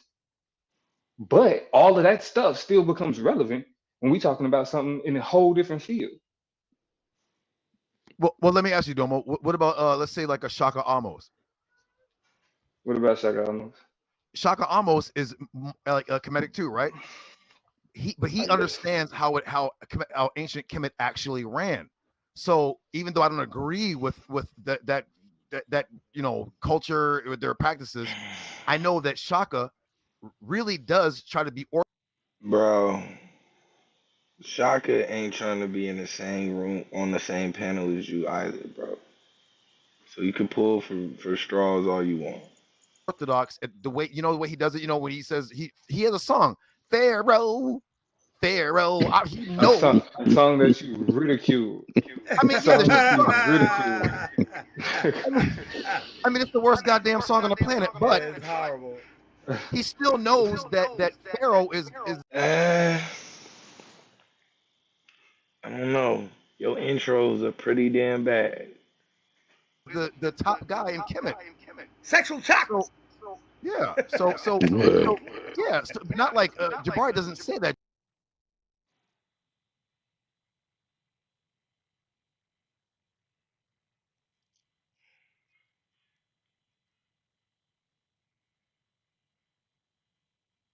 Did I hear that right? I'm not tripping. I mean, it's the worst goddamn song on the planet, but it's horrible. He still knows that Pharaoh is the top guy in Kemet. Sexual chocolate. Yeah. So top guy in Kemet. Sexual chocolate. That Pharaoh is the top guy in Kemet. Sexual chocolate. Yeah. So And they talking about. Yeah, not like Jabari doesn't say that. Jabari has a mix in Hinduism and yoga and this other stuff or whatever. It's kind of like, bro, this is not Kemet at all. But so it has, again though, I'm not trying to be long. I'm saying I don't ever. The other day I was Jabari. I was on that platform, and I said I'm appalled that black men or adult black men are okay with grown ass men teaching kids about corn. You know what I'm talking about? PORN, right? Right? And then Jabari starts talking about his personal life. Now, I don't know about Jabari's personal life, whether he got kids or not. I guess he don't. I don't know. I don't get into his personal life. We starts talking about his personal life, and I put my hand up like, sir, we are not talking about nothing personal. We are talking about information. So I am talking about information. Jabari has done nothing to me personally. He lies, but that's what he always does. And now everyone knows he's a liar. So I just want to remind everybody. He's totally off topic. Don't mind asking, is there anything that he could talk about that you would respect? The answer is no. I don't have to, it's Southerner and follow. Jabari gives niggas absolutely. Let's connect the dots. Okay. Now, based on that objective debate, that you would think Jabari could win. Some Hindu debate, I think it's like yoga. I think he can win that. If you hit the link, I'm being dead serious. But look at Sister Aston. She said, "True, Judah." Shaka almost also disagreed vehemently with Jabari and says that ancient Kemet definitely practiced slavery, because my wife still to this day still makes fun of Jabari when she says, "That's not slavery. That's forced labor." Because we're like, what? Forced labor is slavery. No, not forced labor. That's the one. The first time I got cursed out by my husband over me checking Jabari. Sonetter asked me, Nepal, what do you think? I said, well, it looks like vocab showed the proof that there's slavery. Sonetter said, shut the fuck up, Nepal. Source up or shut up. And Jabari said, it's not slavery. It's, quote, Bonded laborers. They're not slaves. Bonded laborers. That's awful. Yeah. Well, like I said, I hope he didn't say that. when it comes to Jabari, this is what I understand about Jabari, right? It's a debate tactic. You see, all the And it's crazy though, because you talk about the toughest environment, and not only can they not handle judges, but they can't even handle the scrutiny after a debate that hasn't been judged, where there is no winner or loser. It's interesting. the condescending talk, it does happen. Because I do it at times. It's a debate tactic. It's to get you off your thought of your premise, Right. so you can chase the rabbit hole. Yeah, I may be the wrong nigga saying this, but I'm gonna say it anyway. This shit. Yeah, I'm just keep it that. The shit that niggas say is like condescending is actually sometimes just honest, and it hurts niggas' feelings. Like, I mean, because No, y'all he's right. If you're being honest, minimizing a lot. He's hold on. very If minimizing. we I'm no, just we gonna being keep it honest, 100. And I I'm agree gonna with be a for lot real. of his points. he can be Now, minimized. listen. And condescending. I mean, but actually, a lot of people bring it on themselves at the same time. Like you can't bring sixth grade level research and scholarship to a conversation that's being met with research, with academic research papers from, what I'm saying, deep within the field. I get that. And I don't think that most of the people that match up, they like really trying to go up against Jabari, like either have the level of debate to compete, or have the level of just academic skill to compete. Because I think what He's a people miss, professor, so he's gonna grade that's your freaking work. and that's what I was about to say. Because I feel like what people miss is that a lot of these conversations niggas only have on YouTube. It's the only place where they show that they care about it. Right, and the Outside of academia YouTube, rules don't yeah. apply always. yeah. So outside of YouTube, niggas ain't, what I'm saying, doing the research if they not on a panel.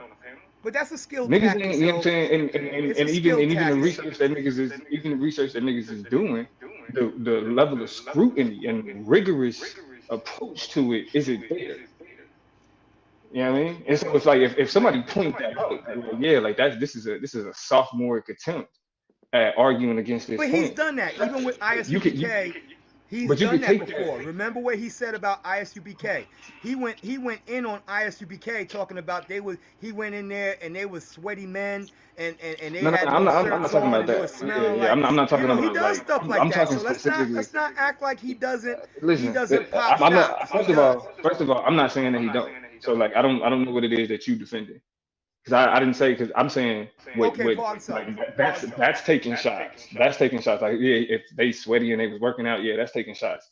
But when somebody He presents was a basically trash like argument, acting like they was getting their cheeks clapped in there. I was like, and the come on, evidence that they Jabari. present with that trash argument, you know what I'm saying, is also trash. And then somebody identifies that, like, yeah, like this is a poor attempt at what it is that you're trying to do. You Yeah. can look at that as condescending, but the question is whether or not that assessment is correct. Well, And a lot sometimes of when you times the don't assessment. have Let a it go. photo bibliography and you didn't have no to these people that were being talked about. If you listen real carefully, if you just sit back, take away the part he was talking about a slut or whore, all that, and remember Deuteronomy chapter 32:7. It says, if you need to know something, go to your father that he'll show you. Go to your elders that he'll tell you. Since I've been in Africa, I've never seen no younger generations disrespect these elders over here. When these elders tell the story, they ain't got no PowerPoint presentation. They're telling what they know through their experience. This man knew a lot of these players. Even when I put on that, I put up a post on that. Hey, Hebrew, can I please interrupt you because I ain't gonna be here long. Go ahead, Elder. I wanna first say I apologize to y'all on the panel, man.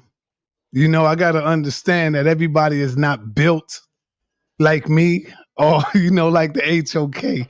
And most importantly, I want to apologize to my queen, man. She don't deserve that. I was wrong for that. And the only reason why I'm doing it on live, because I said it on live, you know? Okay. And we talk like this all the time behind the scene. As far as when we apologize, we say something wrong, we apologize behind the scene. But I told her, I said, yo, go back on the show. She said, why? I said, because I got to apologize to you. I don't want to do it behind the scene. I want to do it in front of everybody. Right. And I want to apologize to you for being disrespectful back. I love you. You are my husband. I love you. And I want you to, you know. I know that. And you know, I love you. I know you're turned up, but you know, I was like, I'm not going to listen to you. I listen to you. I follow you. It's just, you know, we're doing all this over what? Over a debate. That's cute. And over YouTube. So I'm sorry too. I really am sorry that we had to do it like that. Thank you for apologizing. And now for the mighty Hebrew, I don't think you really know who Judge Joe Brown is. Judge Joe Brown been doing this for a long time. A long time. That's a fact. And see, when you say he is the source, that's where you're wrong at, brother. You are incorrect with that. Because what? Let me explain first what I'm saying. Hold on. I might have to throw the video up to let everybody see it. He was inaccurate on everything, brother. And what it is everybody keeps saying he's a judge. We're not dealing with law.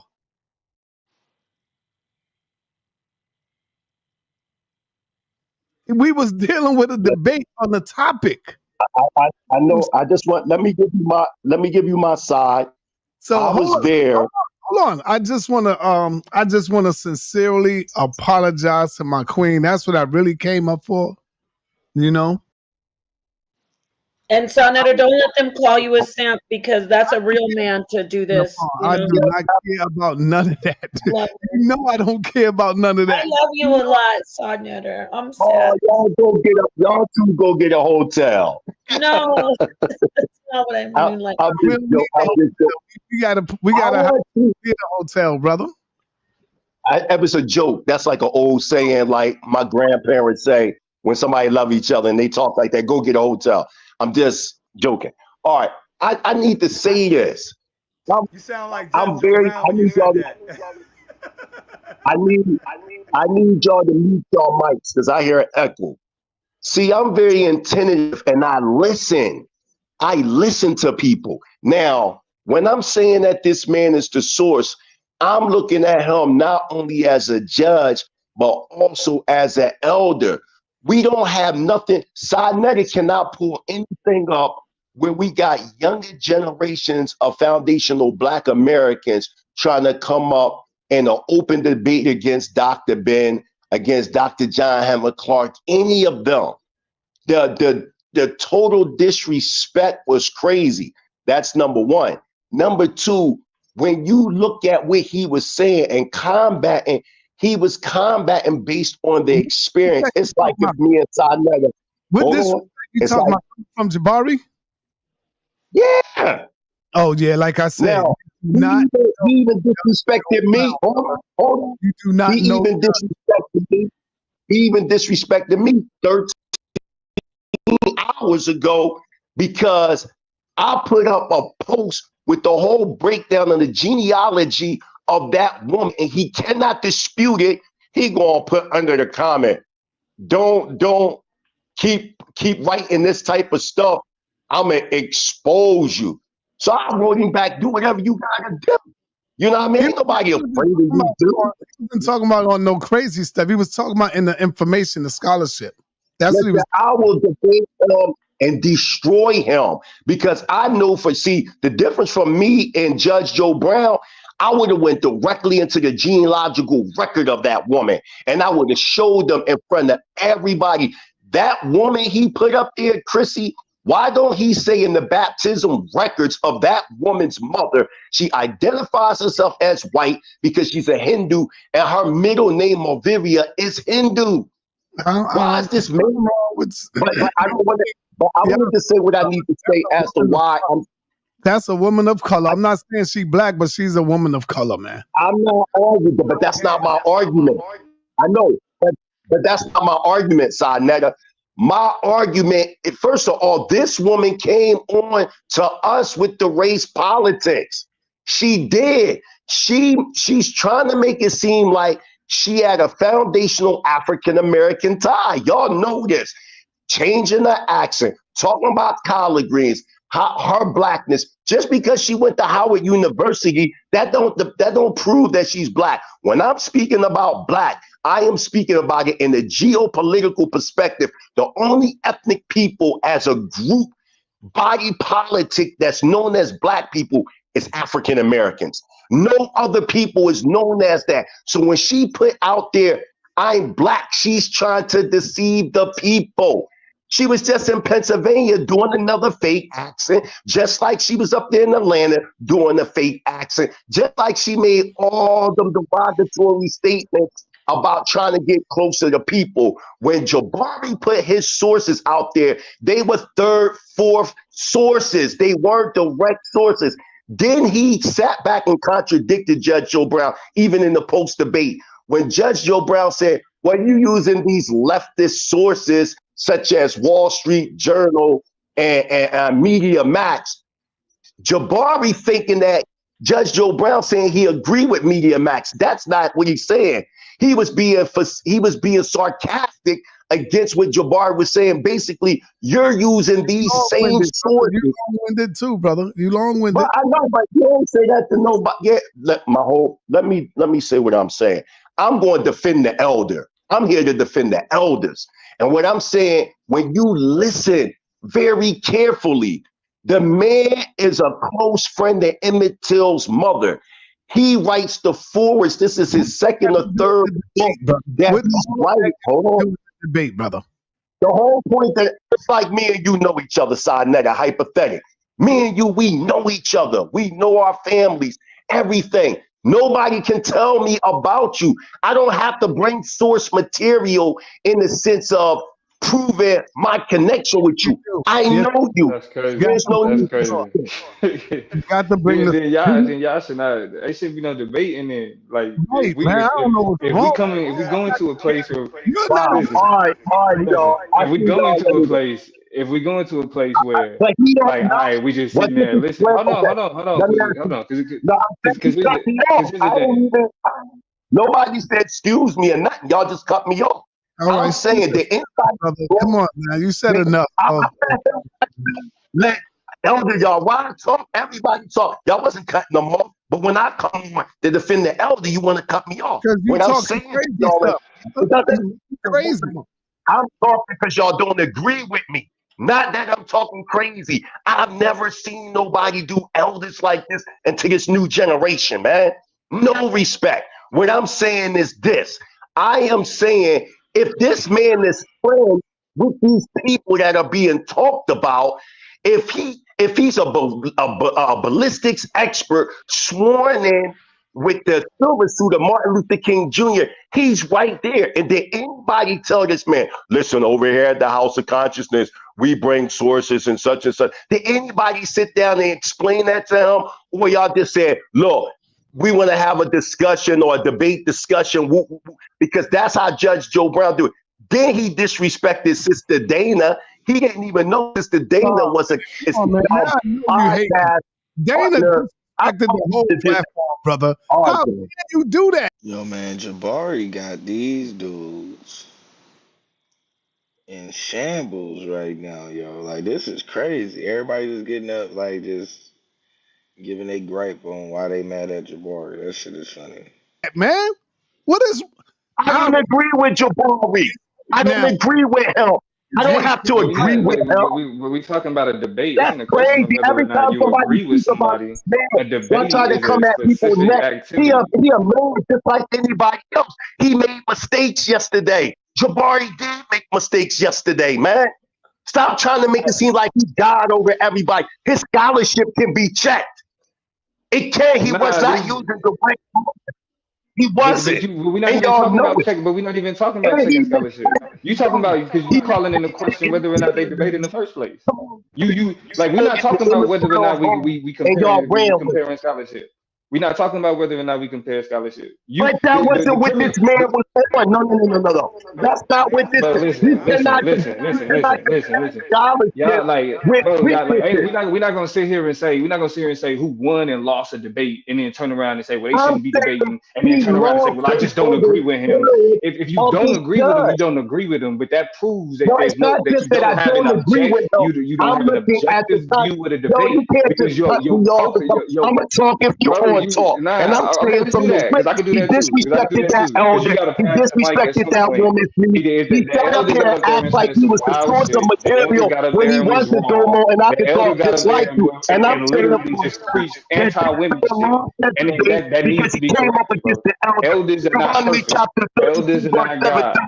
Judge Joe Brown is not Jesus. That when he got up there, he said straight up that she slept her way to the top. For you to sit there and defend this bullshit is crazy. And I ain't going for it. I'm rooting for the elders. I'm rooting for the elders. Long live all the elders that came before us and fought and paved the way for us. And for y'all to sit up here and make it seem like these elders don't have no type of benefit. Man, and that's the problem. And I don't care what you say, Domo. What I'm saying to you is that you are wrong. You are out of order. And all y'all sitting up here trying to defend these people. And that's why, as a people, we start. I don't care who it is. I don't care if it's Jabari. I don't care if it's Sinetta. I don't care who it is. What I'm saying to you, that man got no. You're not going to sit here and cut me off. Who the fuck are you, Domo? Who are you? Nigga, I'm telling you that y'all disrespect that. Who are you? Period. I'm talking about who is Judge Joe Brown. Nigga, I don't give a fuck about who niggas is. I'm telling y'all, y'all niggas ain't moving and shaking this is the second time you did this to so me. I ain't got no fucking reason to give a fuck about what y'all niggas talking about. You don't know how to shut up. The United States, and I don't care about your opinion or anybody to fuck out when it comes to disrespecting the elders.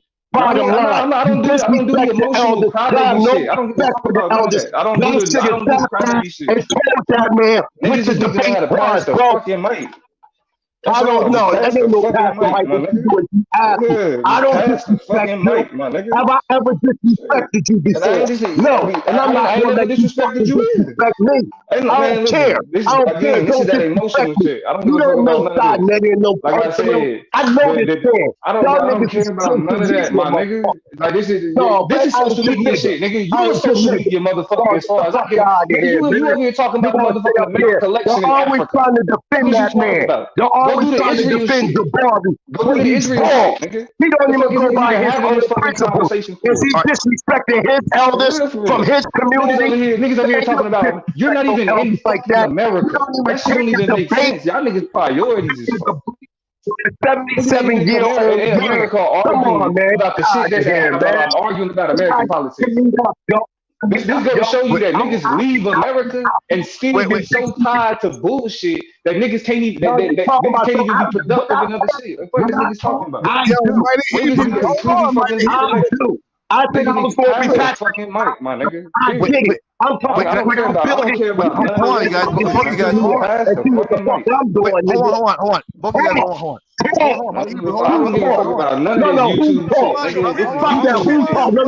This is YouTube shit. It's all like I don't give a fuck about none of this shit. Pass the mic, my nigga. Pass the mic, nigga. I ain't your nigga. Come on, man. Y'all niggas. What are you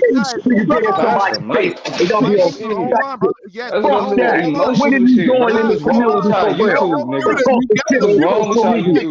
What are you doing? You guys, hold on. Just hold on, man. Y'all talking at the same time. No, he disrespected me. He disrespected me. I'll be in the United States. You can tell me in my face. Where are you building for our people? Y'all talk all this shit. I'm over here building. Professor James Small be here in December. Why? Because he see what I'm building. You sitting up here talking, I'm talking about the disrespect of the elders. Did y'all explain to this elder that he had to come on this show with a PowerPoint presentation and all that? No, I am going by this man's experience And the people that they was talking about, he was right there. Why aren't y'all checking? And technically, he right? Because when you talk about a debate, a PowerPoint is not necessary. A debate is based off of your rhetoric. So saying somebody didn't have a presentation, like that's YouTube shit.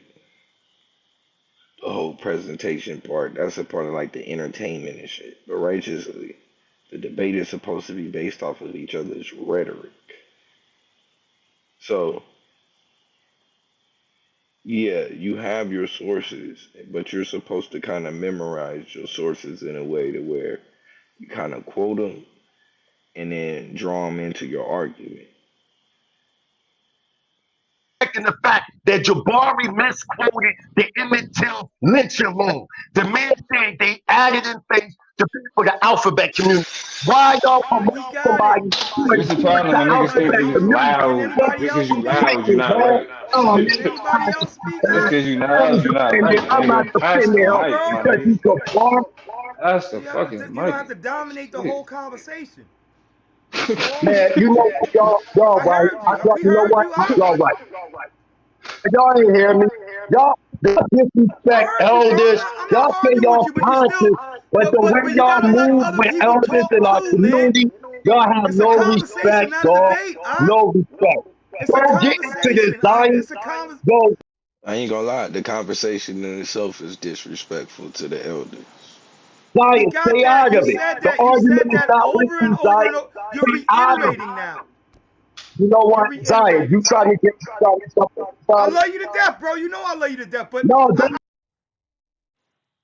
Niggas pass the mic. You know what? Let a motherfucking man be a man to fight his own battle. Why y'all always trying to jump in? Somebody else get some shots in and then you can address that. You know what? Y'all right. Y'all keep disrespecting elders. Who? I'm not Nobody disrespecting disrespected elders, brother. Wait, I have a question. Wait, I have a question. Wait, real quick, everybody. Hold on. Some letter brings on Infidiji, Professor Walter Williams, and other elders. Nobody ever asked them to ever source up. They never defend anything they have to say. Because it's not a debate right there. It's not a debate. It's just an interview, brother. Yeah, Walter Williams is not debating. Walter Williams is 90. How old, Nepal? 90 what? He's 94.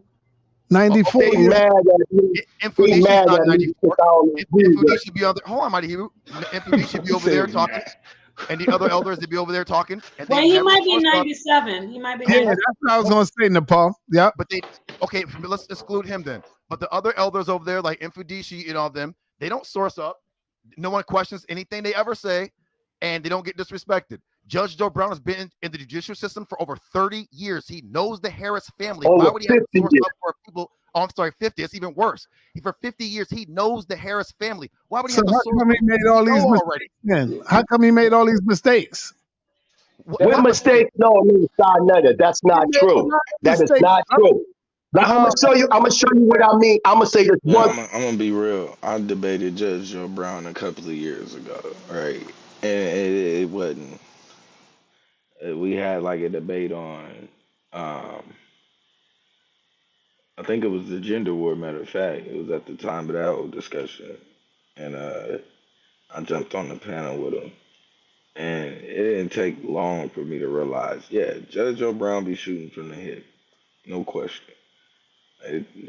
We was like 3 seconds in the conversation, and I seen he was shooting from the hip.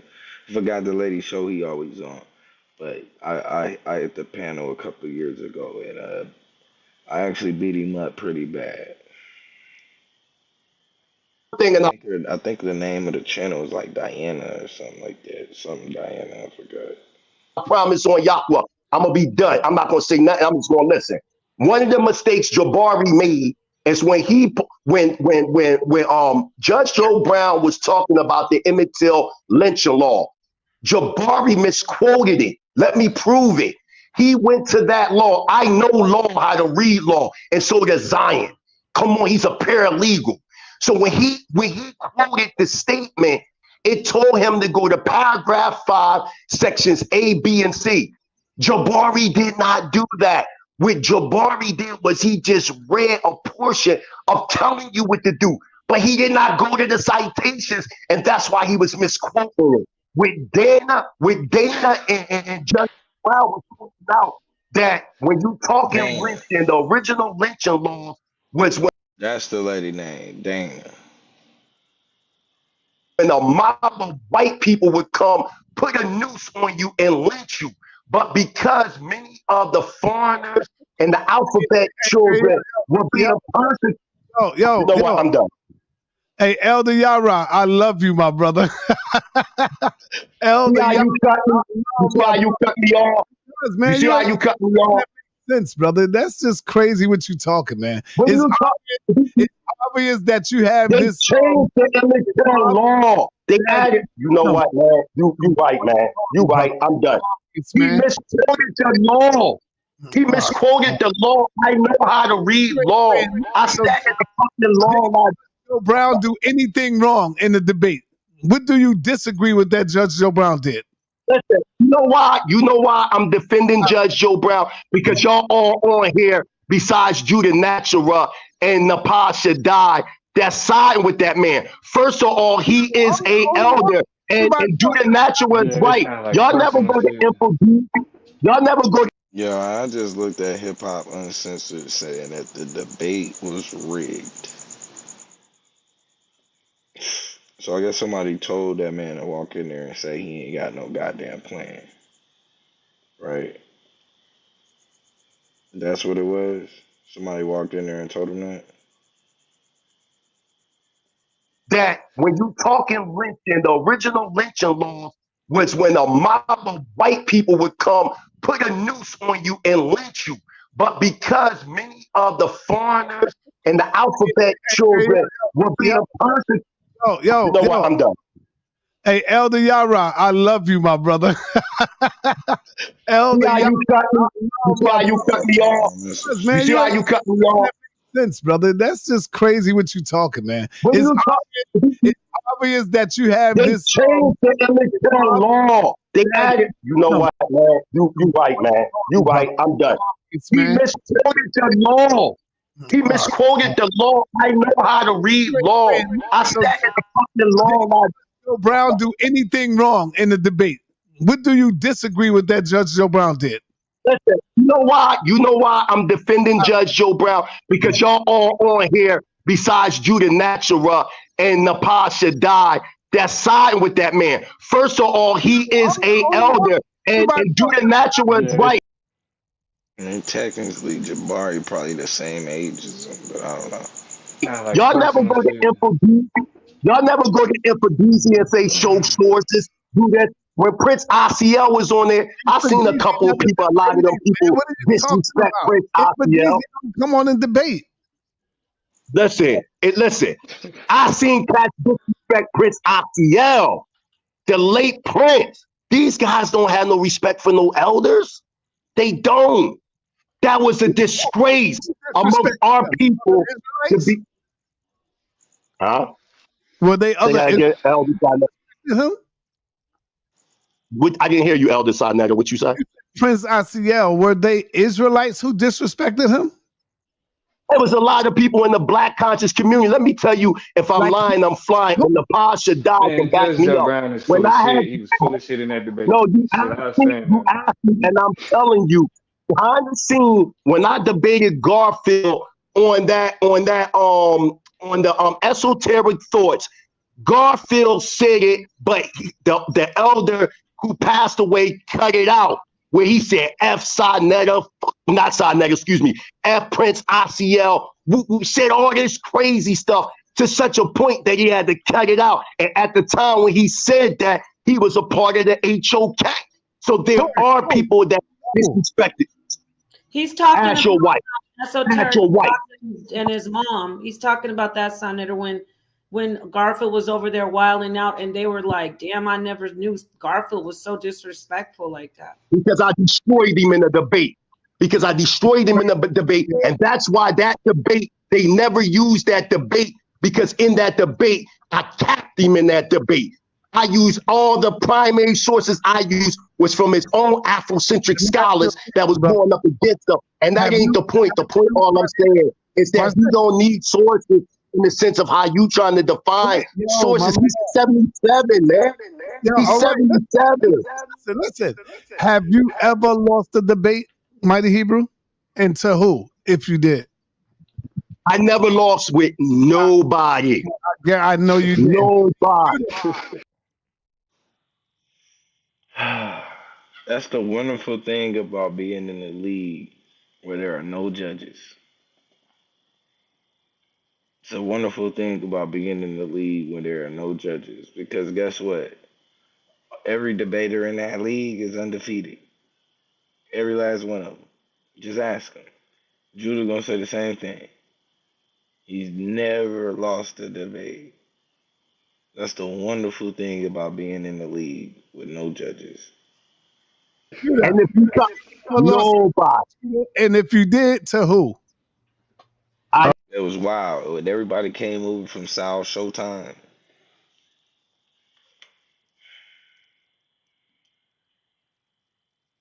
Let's see something.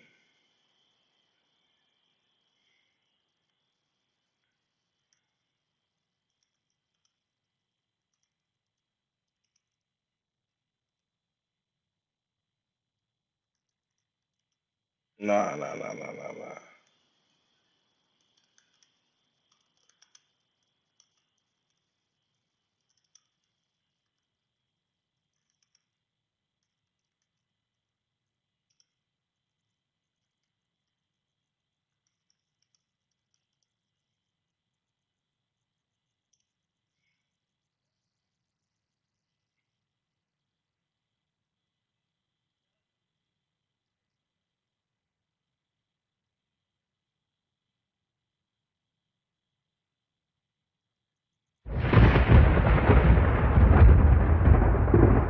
Don't touch that dial. You're now listening to Debate Talk Free Radio. See, this is where it all started. And when the league was flooded, right, all of these debaters that was over here in this league, they came over to the league undefeated. And all of those debaters had to debated each other at least 5 times. But every last debater was undefeated. How? Because there was no judging.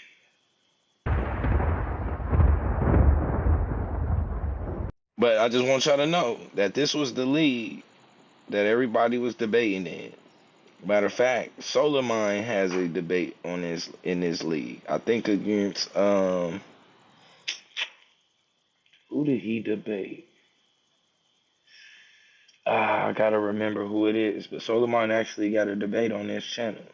So at this time, this was more so like just strictly audio, right? Wasn't no visuals to the debates, none of that. When everybody was in this league, this was debate talk for you. Everybody was undefeated. There was no judging going on. Now I want you to listen to the complaints that we are going to hear about this league, and you're gonna notice. Now this is before we get the Solar Vision Debate League, where there are judges. And you're going to actually hear whether you won or lost the debate.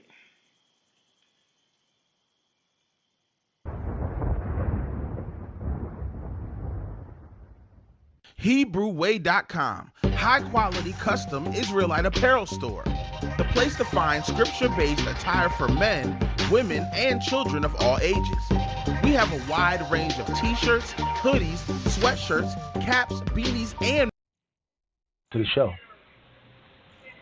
Yo, what's the word? All praises due to the supreme intellect known as Yahweh, in the name of his only anointed, powerful messenger known as Yeshua the Christ. I'm going to just be quick. These internet Hebrews, they pump faking. I'm going to fall back. All right, once again, today's show is entitled Truth or Slander. You know, when somebody talks about your brand or something that you and other people have worked on to build up your show, you know, when people you gotta expect some negative, negative things being said out there on social media that come with the territory. But there's a time and a man's life, you have to stand up and, face that person and talk to them directly. And that's what I was trying to do with Judah Natsura, to have him come on, not do a video, but just call into the show so we can speak man to man and talk about some of these issues that he has with Debate Talkie Radio. And also, I was going to also allow him to address the other issue that he has with one of the special guests that come on the platform named Chris Harris. I was going to give him that time to present his information, bring his witnesses. And just so y'all heard the names, I just want y'all to see how long ago this was. Let's look. 6 years ago. And display whatever evidence he has, about this brother. And, because truth be told, we don't know exactly what this brother wants to speak about in regards to the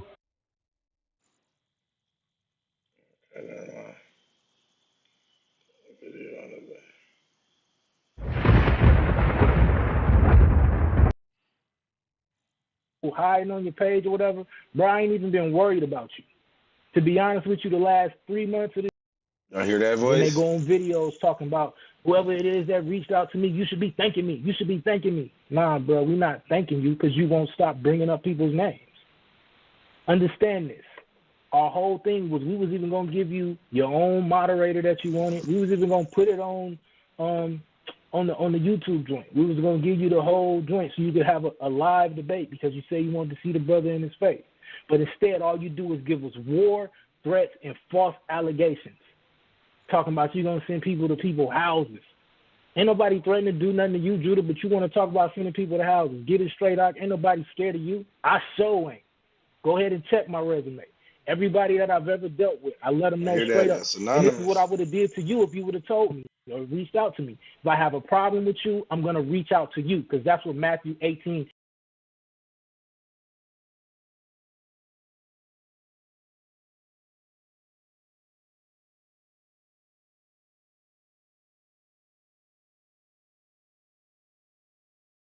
The entire community is tired of you doing this. With that said, understand, from my perspective, you've been weighed, measured, and found wanting. The best thing for you to do now is repent from your wicked ways or continue to get chastised by the Father. That's what happened. It didn't have nothing to do with us. Because trust me, I don't got to reach out and try to get nobody page terminated. Like I said, I'll reach out right to you. Nobody on this panel got to try to get your page terminated.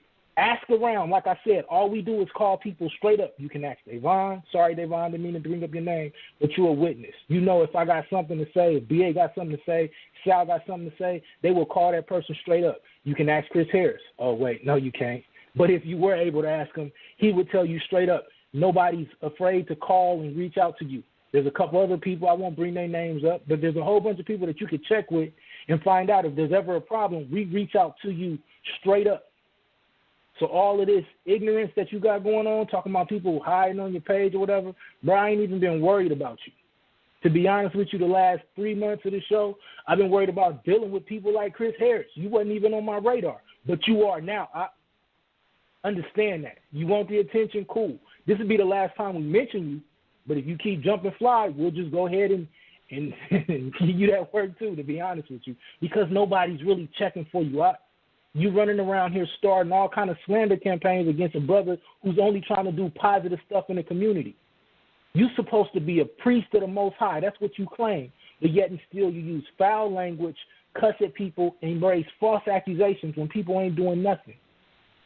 You said consistently that we giving, well, I'm just going to talk because Chris brought it up, or Sal brought it up. You said we consistently give Chris a platform on the truth on this show. The truth of the matter is, you couldn't have been paying attention to the brand because the last few months we've been attacking that brother to the point where he and I even had almost, come to a lot of words on the shows. But now, praise the Most High, this brother seemed like he's seen some of the error of his ways, and now he actually fall back on a lot of the stuff that he's teaching.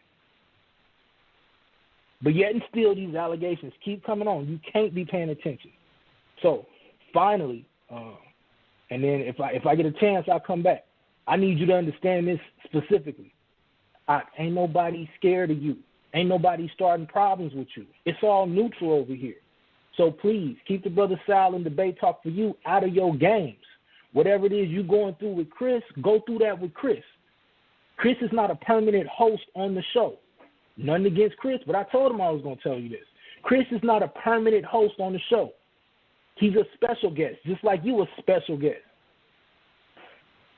So how is it Sal's fault that y'all going through this? Deal with the people that you dealing with. Deal with the people that's directly dealing with you. Like we say on the West Coast, get at who you mad at, because everything else is false. Stop tour night two-stepping. You should have called in so you could defend yourself. You still got a few hours. Go ahead and call in. We'll address it directly. But other than that, please stop the folly, because it's ridiculous, man. It's really ridiculous. We're not even emotional about the situation. We just telling you straight up, chill out. You the one on there making threats, crying about this, crying about that. Leave it alone, because we not doing it. Shalom. All right, we're going to let B.A. say his piece. Go ahead, B.A.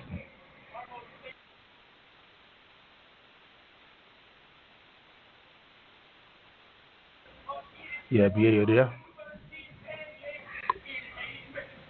Yeah, B.A. probably got himself on mute. My fault. All right. My fault. Y'all hear me? Y'all brothers hear me? Yeah, we can hear you now. Go ahead.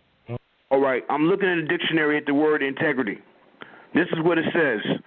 An unimpaired condition, soundness, firm adherence to a code of moral or artistic values, incorruptibility, the quality or state of being complete or undivided, completeness, honesty. Hold on. And we got somebody using the word here, Torah night. We got somebody saying that he's a priest. I see nothing of Torah. You a faker, homeboy. Real talk. And this is me. I ain't trying to get at you all foul. This is how I get at everybody on this platform who come foul or disrespectful. Dude, I'm not amused. I've been sitting up here listening to you snivel, cry for the last 2 weeks. You hit us up with a message about 2 weeks ago, crying about something with this conspiracy about my brother Basim and Sal. Then all of a sudden, the last couple of days, man, you just been sniveling like a little girl, crying left and right about, oh, my channel got shut down. That's 7 years of Torah that got destroyed. Man, your butt hurt over your channel getting shut down. Shut up and man up, homie. I'm done, Sal. All right, well, surprise, surprise, y'all. I got a message. Guess what? Judah Nazara is here. He made it. He's live right here. I'm about to bring him in on the phone lines. Let's say hello to Judah. What's going on, man? Welcome to the show. Hey, Shalom. This is Judah Nazara from the Torah Nights. To that dude that's crying, man, get some tissue, man, and shut up. Nobody cares about what you got to say. Nobody knows you. You don't put no work in the Israelite community. Let's not do just the shut it comedy down, show, bro, and be a student. Let's not do the comedy show. All right, just shut down and be a student, bro.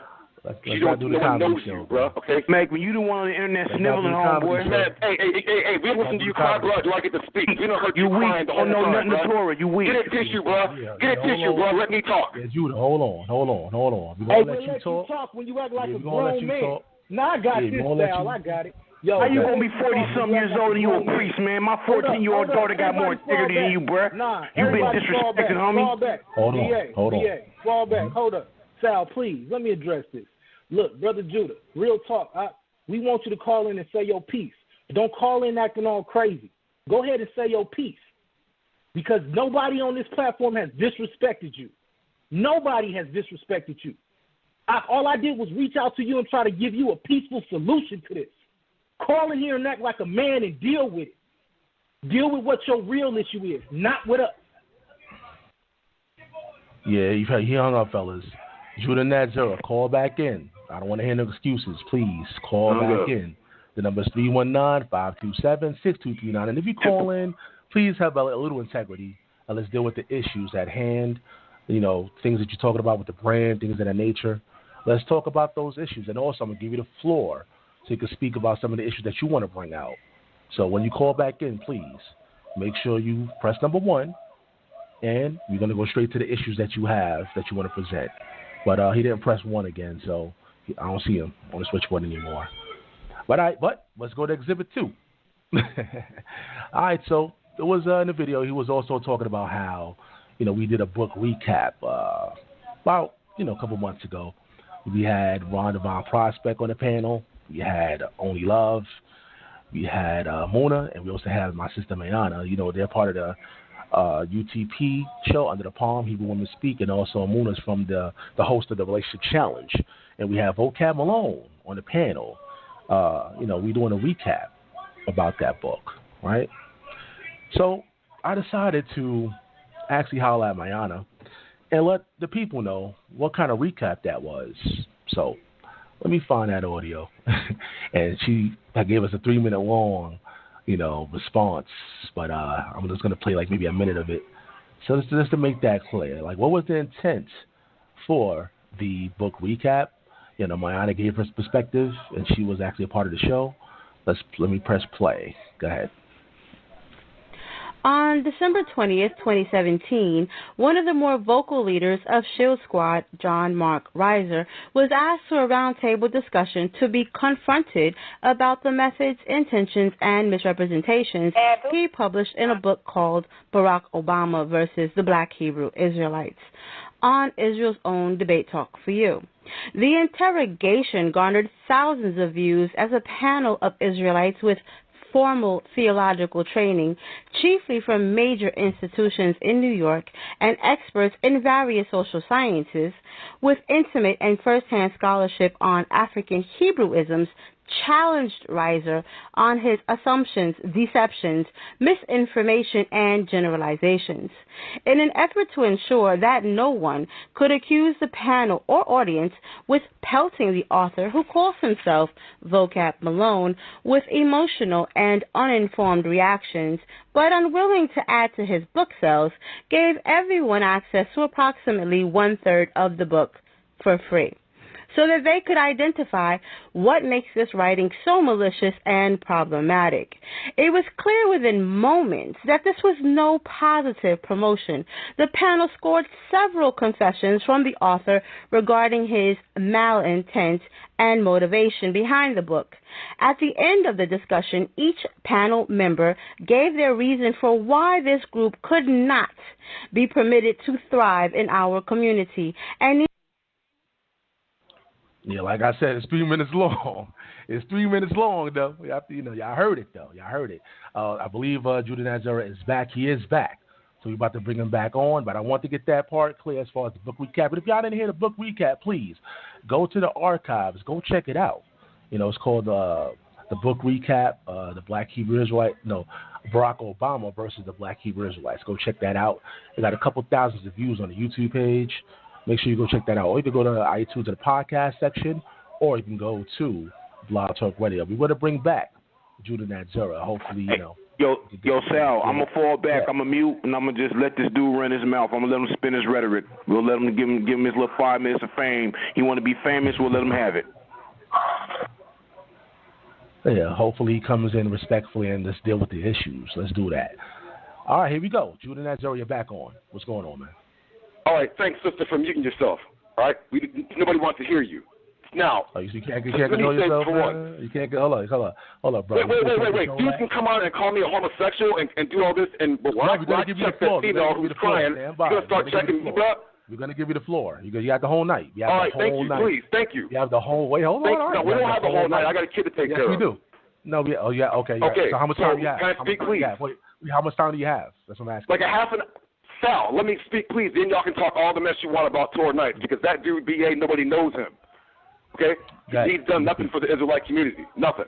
Now, let me speak, please. My number one issue is there is a former, he's in Hebrew Israelite in nationality, but he left the truth and went to Christianity. He specifically told me that Sal Showtime was responsible for assembling the team of Shield Squad to go against the Hebrew Israelites. That's a fact. Not even just that, he's not even the only one. There's 2 other ones. I'm not even going to name them. The Christians, you probably can figure it out yourself. There's 2 other Israelites who also kind of said the same thing. So while y'all thinking that people are not talking to Torah Knights, they are talking to Torah Knights because we're for the people. This that sister talking about, I'm looking for fame. Everybody knows me. I come on the debate platform and wash dudes up. Okay. Now my gripe is this. this dude's talking about my channel got clipped and I need to man up. I have 7 years of Torah teaching. That dude don't have 7 minutes of Torah teaching. Okay? He's just over here holding pom-poms. So he don't keep the Torah anyway, so he don't care. So the sister needs to be quiet and just be a student. Now, let's focus on the issue, when everybody, the Israelite community heard, the Israelite community heard Chris Harris tell Israelites, put the Torah down. They heard him say it. He got 10 Israelites out of the truth. Then we see him on Debate Talk for You platform debating as if he keeps the Torah. Now, even the Christians will vouch for this because they call him out too. Dude's double-minded, and he's an agent. And we got him, and he knows we got him. So all this crazy talking and all this, that's all futile, bruh. We got you, bruh. You want to call everybody homosexuals and all that, bruh? Do you want to explain to everybody your origins, where you come from, bruh? Or do Torah Nights have to do that? Because we got you, bruh. We got pictures and information. That's what I want to say. So, I was told that Sal Showtime was responsible for assembling the team of Shield Squad, or suggesting they get together to battle the Hebrew Israelites. Other Israelites also hit me up, and they were like, yo, do you see this dude Vocab Malone over here making money off of our struggle and off of our labor and off of our grief? And I went to this platform, and sure enough, I saw Vocab Malone out here promoting his book, Barack Obama versus the Black Hebrew Israelites. And it wasn't just me. The Israelite community felt like, yo, man, like, what's going on? Now, another gripe. I'm one of the top teachers in Israel, whether Messianic or Torah-based, we all know. Okay? They all know. So the sister talking about I'm looking for fame, everybody already knows who I am. I came on Debate Talk for You. I bring the views and beat up my opponents. Okay? Torah Nights is teaching the temple science and all that. Number 4, Chris Harris likes to talk a lot of trash, talking about I teach Freemasonry and Kabbalah. He wants to debate on this platform, but you don't enforce the rules of the person has to answer a question. Because when I debate this clown, I'm going to use the Torah and prophets, and that's it.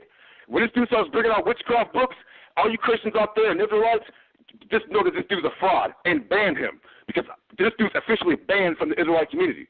Second off, why do you have a dude on here who's obsessed with men's private areas? They're accusing a dude with Asperger's of being a homosexual. Anybody who does any type of research knows people with Asperger's disease, they can't even like relate socially to people. They are socially like unadaptable. They are like intelligent in certain ways, but they do not socialize well like with others. So these dudes over here cyberbullying a person with a mental disorder. Okay? But like I said before, we have Chris and we know where he comes from. We know what school he comes from, we know who his leader and what happened to him, we know all of that. Okay? So Chris Harris, you want to come on and talk about your Freemasonic origins, or should Torah Nights, the inner invisible circle that none of y'all will never see and none of you will never talk to? They're going to keep dropping these pictures down and information line by line through the phases. All right? So what else is there? There's a few more. Hold on. There's a few more gripes. Go ahead. Give me a second. Yeah, man, you got to listen. I wish you had more time to stay with us, man, because we want to address all the issues, you know. So you only have half an hour. That's it? Just half an hour? That's all you have? Yeah, I have a baby. I'm here with my baby. She's sleeping right now. She's going to wake up in a little bit. Okay. And I'm saying, now, Sal, I'm not asking you yes or no, but did you have any hand whatsoever in assembling or promoting the idea that there be a Christian group to battle against the Hebrew Israelites? Because this Christian claims that you did.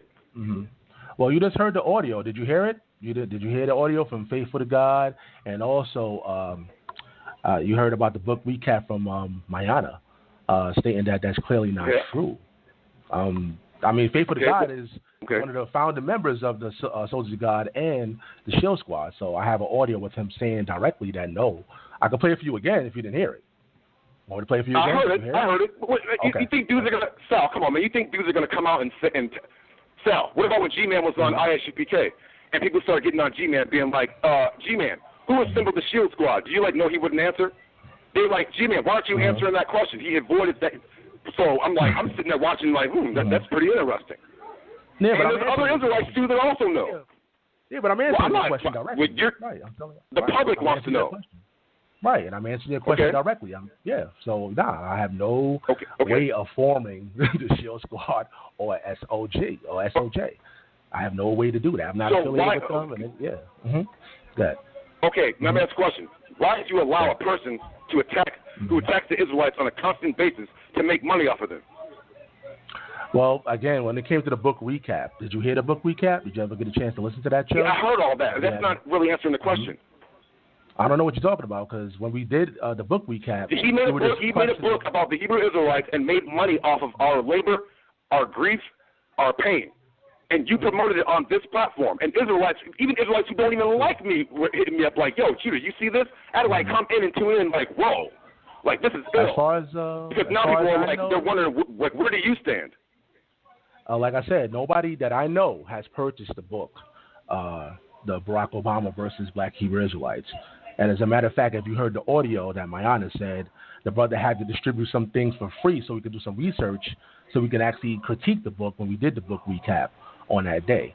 And if you can tell when you heard it, it didn't go so well. As a matter of fact, I haven't heard from Brother Vocab in a while now, ever since that book recap has went down. But the attempt was made, but you gave him faith. Right.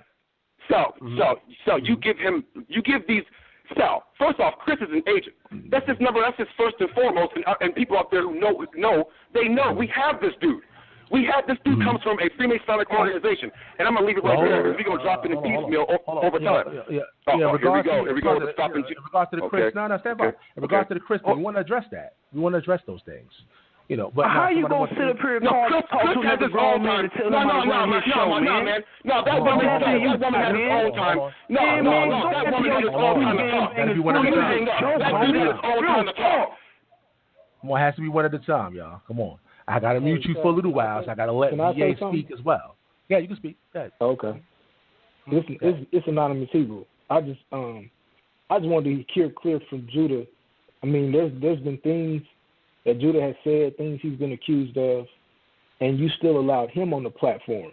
So I want to understand from his perspective, one, he hasn't produced any proof of these allegations. These are simply allegations. Right? They're allegations about Judah. There are some very slanderous, bad allegations about Judah, but yet he's still been allowed to come on the platform. So what I'm asking is Judah, if you can answer my question, please, and I understand if you don't want to answer it, but inquiring minds want to know, since you're talking about other people, if you have all of this proof on Chris, and I'm not saying like I said, Chris is not a part of the actual brand. Like Chris is not a host, he's not a co-host, he's a special guest just like you. So if there's all of this okay, can I talk, please? I don't have that much time. If you got all of this proof of who Chris is, then one, why haven't you dropped it? And two, if there's no proof, Torah says we can't take it serious. You're a Torah teacher. If there is no proof, we can't take that serious. So how can Sal take that serious if you haven't produced any proof? And that's what you're here for. Okay, are you done? I wanted you to produce that. I want you to produce is it done? I'm going to let you speak. Yeah, I'm going to let you speak. Okay. Yeah, I'm done. I'm done. Okay. I just want to make it clear. Now, let me answer this question. Wait, stand by. Judah. What's going on? Yo, this ain't, listen. See, people tend to think that Torah Knights is like they're going to be. No, we're the bully. Why are you rushing the process? Okay, why is he talking? You ain't no bully. He's not talking anymore. I'm talking to you now.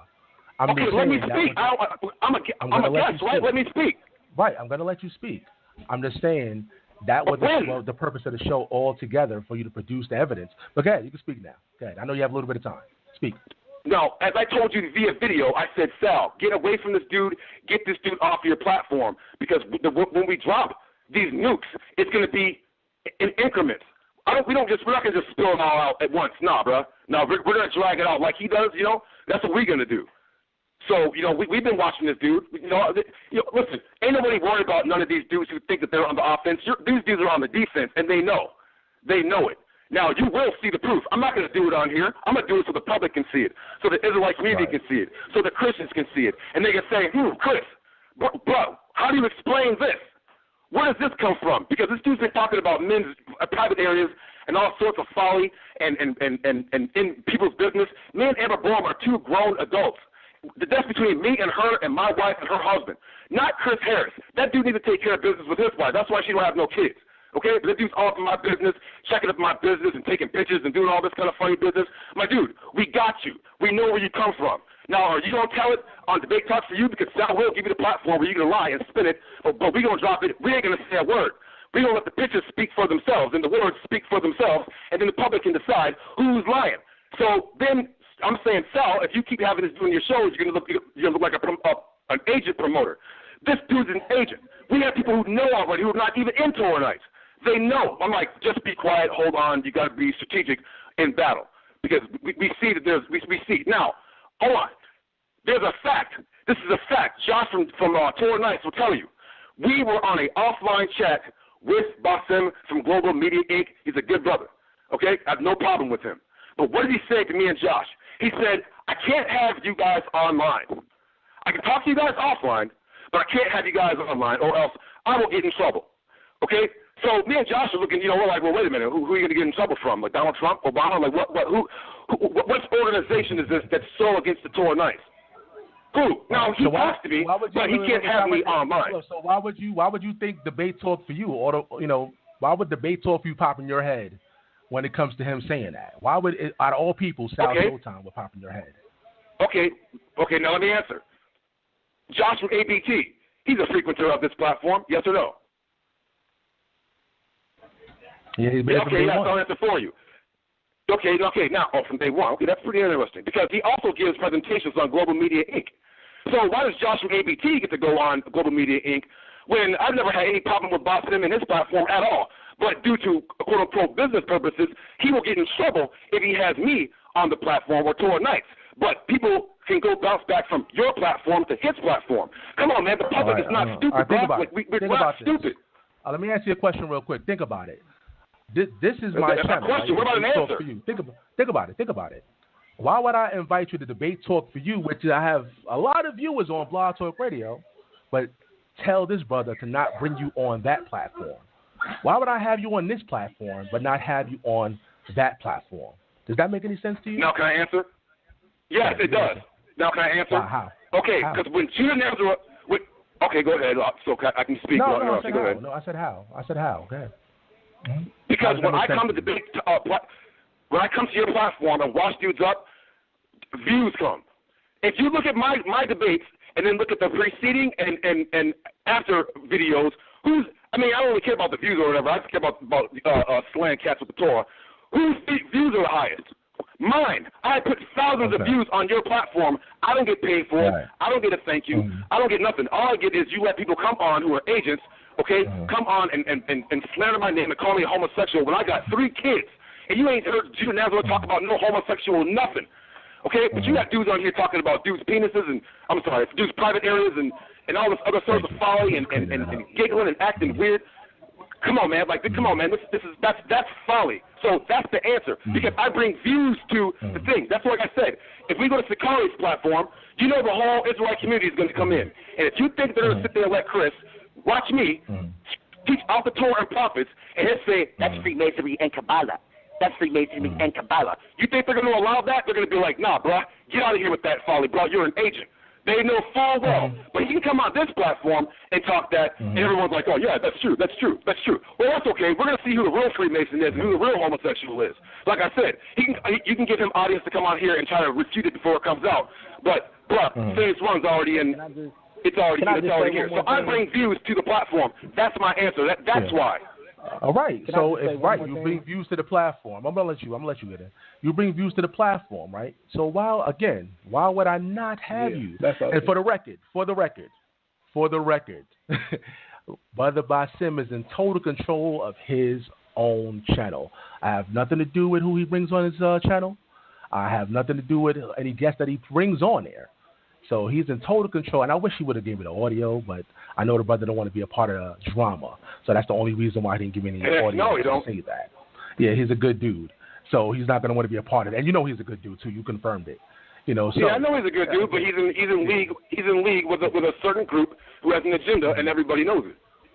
Outside of you guys, of course. You guys, I don't know what's wrong with y'all, but, we all clearly see what's going on. Torah Nights beats everybody. But we're left out. Wait, I beat So Real in his own book. And next thing you know, he's on the platform talking the next day. People are like, wait a minute, wait. So dudes get totally murdered on the platform and then come back come on, man. Yeah. Again, hold on. I said, again, we have no control over. That's Basim's channel. I'm not talking about I'm talking about your channel. Right. I've never been on Basim's channel live. I'm talking about your channel. Right. Okay. So got killed in our debate, and he was back the next day. So on, Sal. So-and-so got killed in that debate, and he was back on the panel the next day for a panel discussion. Like, how does that work? So wait. When does a dude get knocked out in the first round get a title shot? Come on, man, like that's just ridiculous. So it's like, like what's really going on? He already that show was already set. That show was already set before your debate. That show was already set before your debate. How are you going to say that he's bringing somebody on? Wait. Did you call Tor Knights? They saw the video. Trey Tell made a video about the thing he gave a video. You're not even listening to what I'm saying. I am addressing it. You have to. So you reach out to Shield Squad and then before you reach out to other Israelites, prominent, known Israelites, dudes who put in work, dudes who slay. Listen, can you listen for a second? I know you got to go soon. Judah, I'm fully aware. Oh, no, I got some time. Go ahead. Oh, you got time? Okay, you got time now. Okay, good. Now you got time.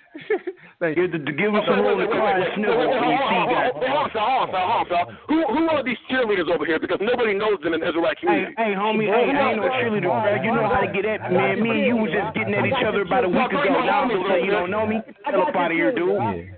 I got your cheerleader. And the next time you talk about sending you way in Japan. Come on, bro. Who's scared of you? Sending somebody to my house. Ain't nobody worried about you. You in Japan, huh? Yeah, Judah, if you're going to do this, bro, you got to have some kind of respect, man. These are my co-hosts on the Man Up segment. These ain't them type of Israelites, huh? These are my co-hosts. We not them. We not them gang. Right. You want to get down, we'll get down, huh?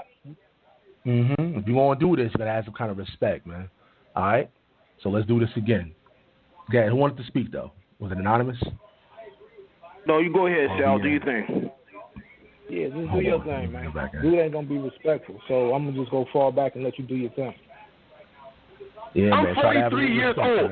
These dudes are talking to me like I'm their age. No, bro, I got 3 kids, and I put in work. Nobody knows you, little sister. You act like you 26.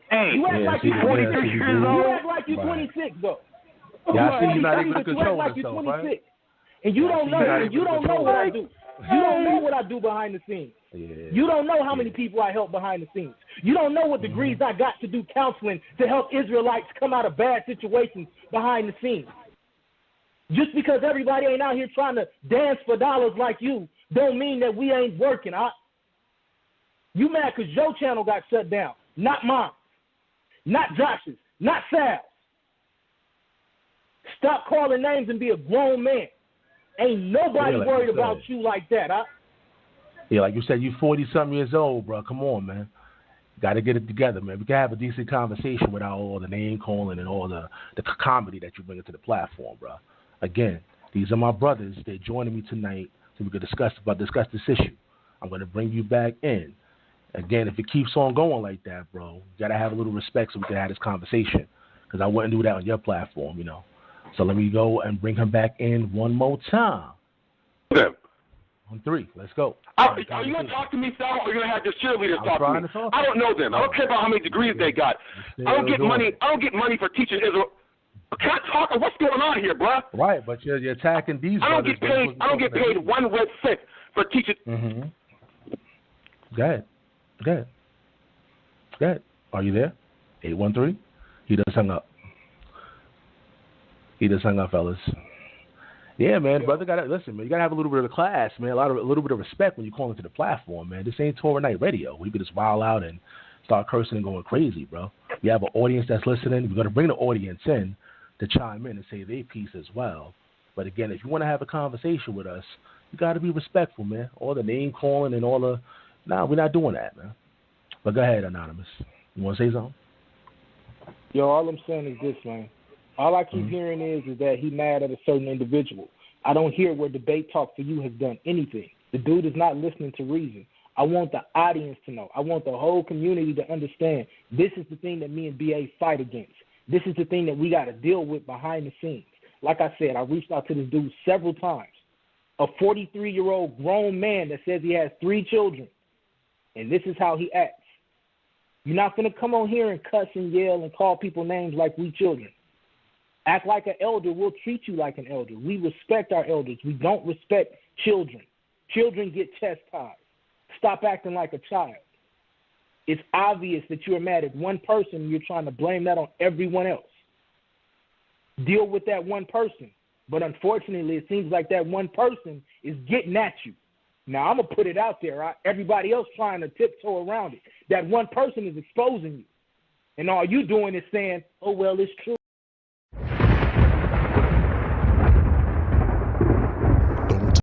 Good. Are you there? 813? He does hung up. It's dudes like this who continue to act this way, and then all of a sudden, it's other brothers like, why we keep getting called this? Why we keep getting reasons for this type of everybody else trying to tiptoe around it.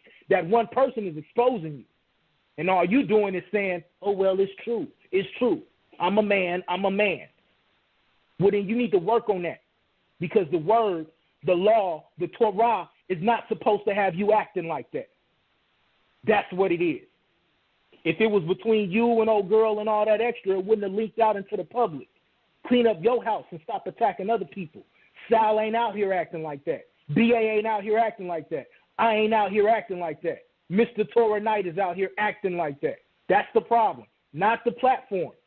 That's something personal between y'all that we got to clean up now because you acting like a child.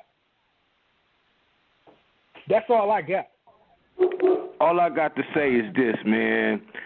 It's dudes like this that give the rest of us Israelites a bad name. It's dudes like this that continue that makes it possible. Well, hold on. Let me slow down. It's dudes like this.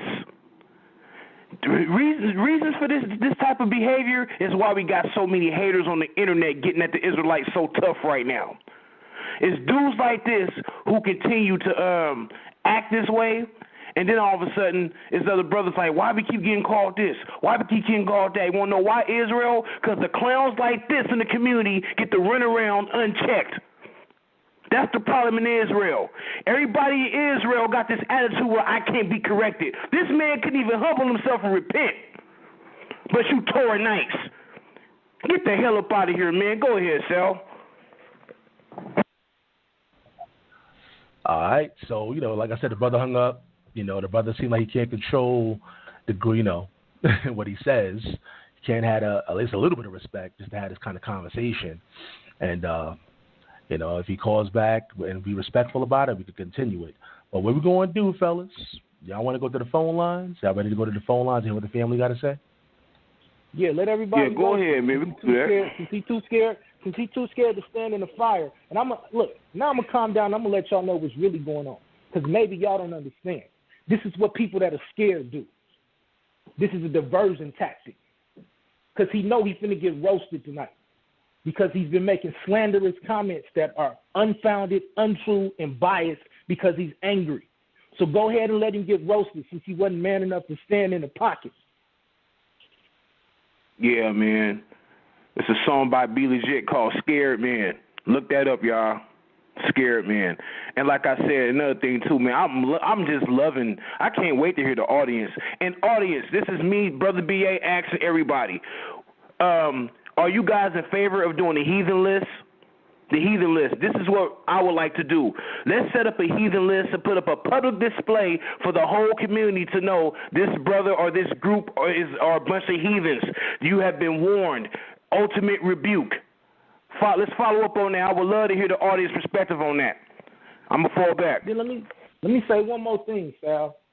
I'm going to be honest with y'all. Y'all want to know why professionals in all of Israel, all those who really claim to be Israel that are sitting in quiet and don't want to come out and be a part of it, you witnessing right now. You witnessing right now why we can't grow as a nation.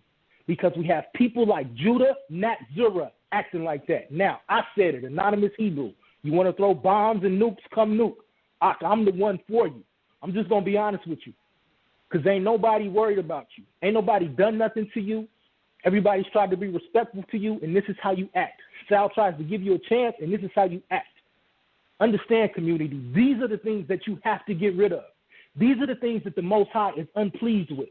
An Israelite attacking another Israelite when they are trying to be helpful, when they're trying to give him a chance to make his claims. And this is how he acts. He calls grown men cheerleaders when he's the elder. This is what our so-called elder does. You want me to respect that? My daughter, who's 4 years old, has more self-control than that. It's ridiculous. Go ahead, Sal. And one more thing, Sal. Israel, how you going to get respect when you got dudes in this community and you don't check them? How you going to get respect? How you expect the Christian to respect you? How do you expect everybody else who's your enemy to respect you? Just think about that. This is what me and Anonymous is trying to do, clean up the image, because there's an assault on us, man. And every single time we get up on the Man Up segment, we try to bring integrity back. But we don't get no support from no damn body in this community, man. And this is the madness we got to put up with behind the scenes. Now you guys got a taste of it. And guess what? It's been more of this madness than me and Anonymous have been going through. This is what we go through, trying to reach out to brothers and talk to them cordially, and we got to deal with this, you know what. Go ahead, Sal. And for the record, these brothers, again, gave the brother a peaceful proposal and try to get him on a platform, so we can have this debate with another moderator, because, he's complaining about how I moderate. These brothers put up together a great, proposal for the brother to come on. These same brothers, and, this is the respect that happens when you verbally speak to these individuals. Go figure. Well, let's go to the phone lines. 319-527-6239. Let's go to 916-747. You're live. Shalom, Sal. Excuse me, Shalom, Sal. Shalom, BA. Shalom, Anon. This is Sister Ashanti.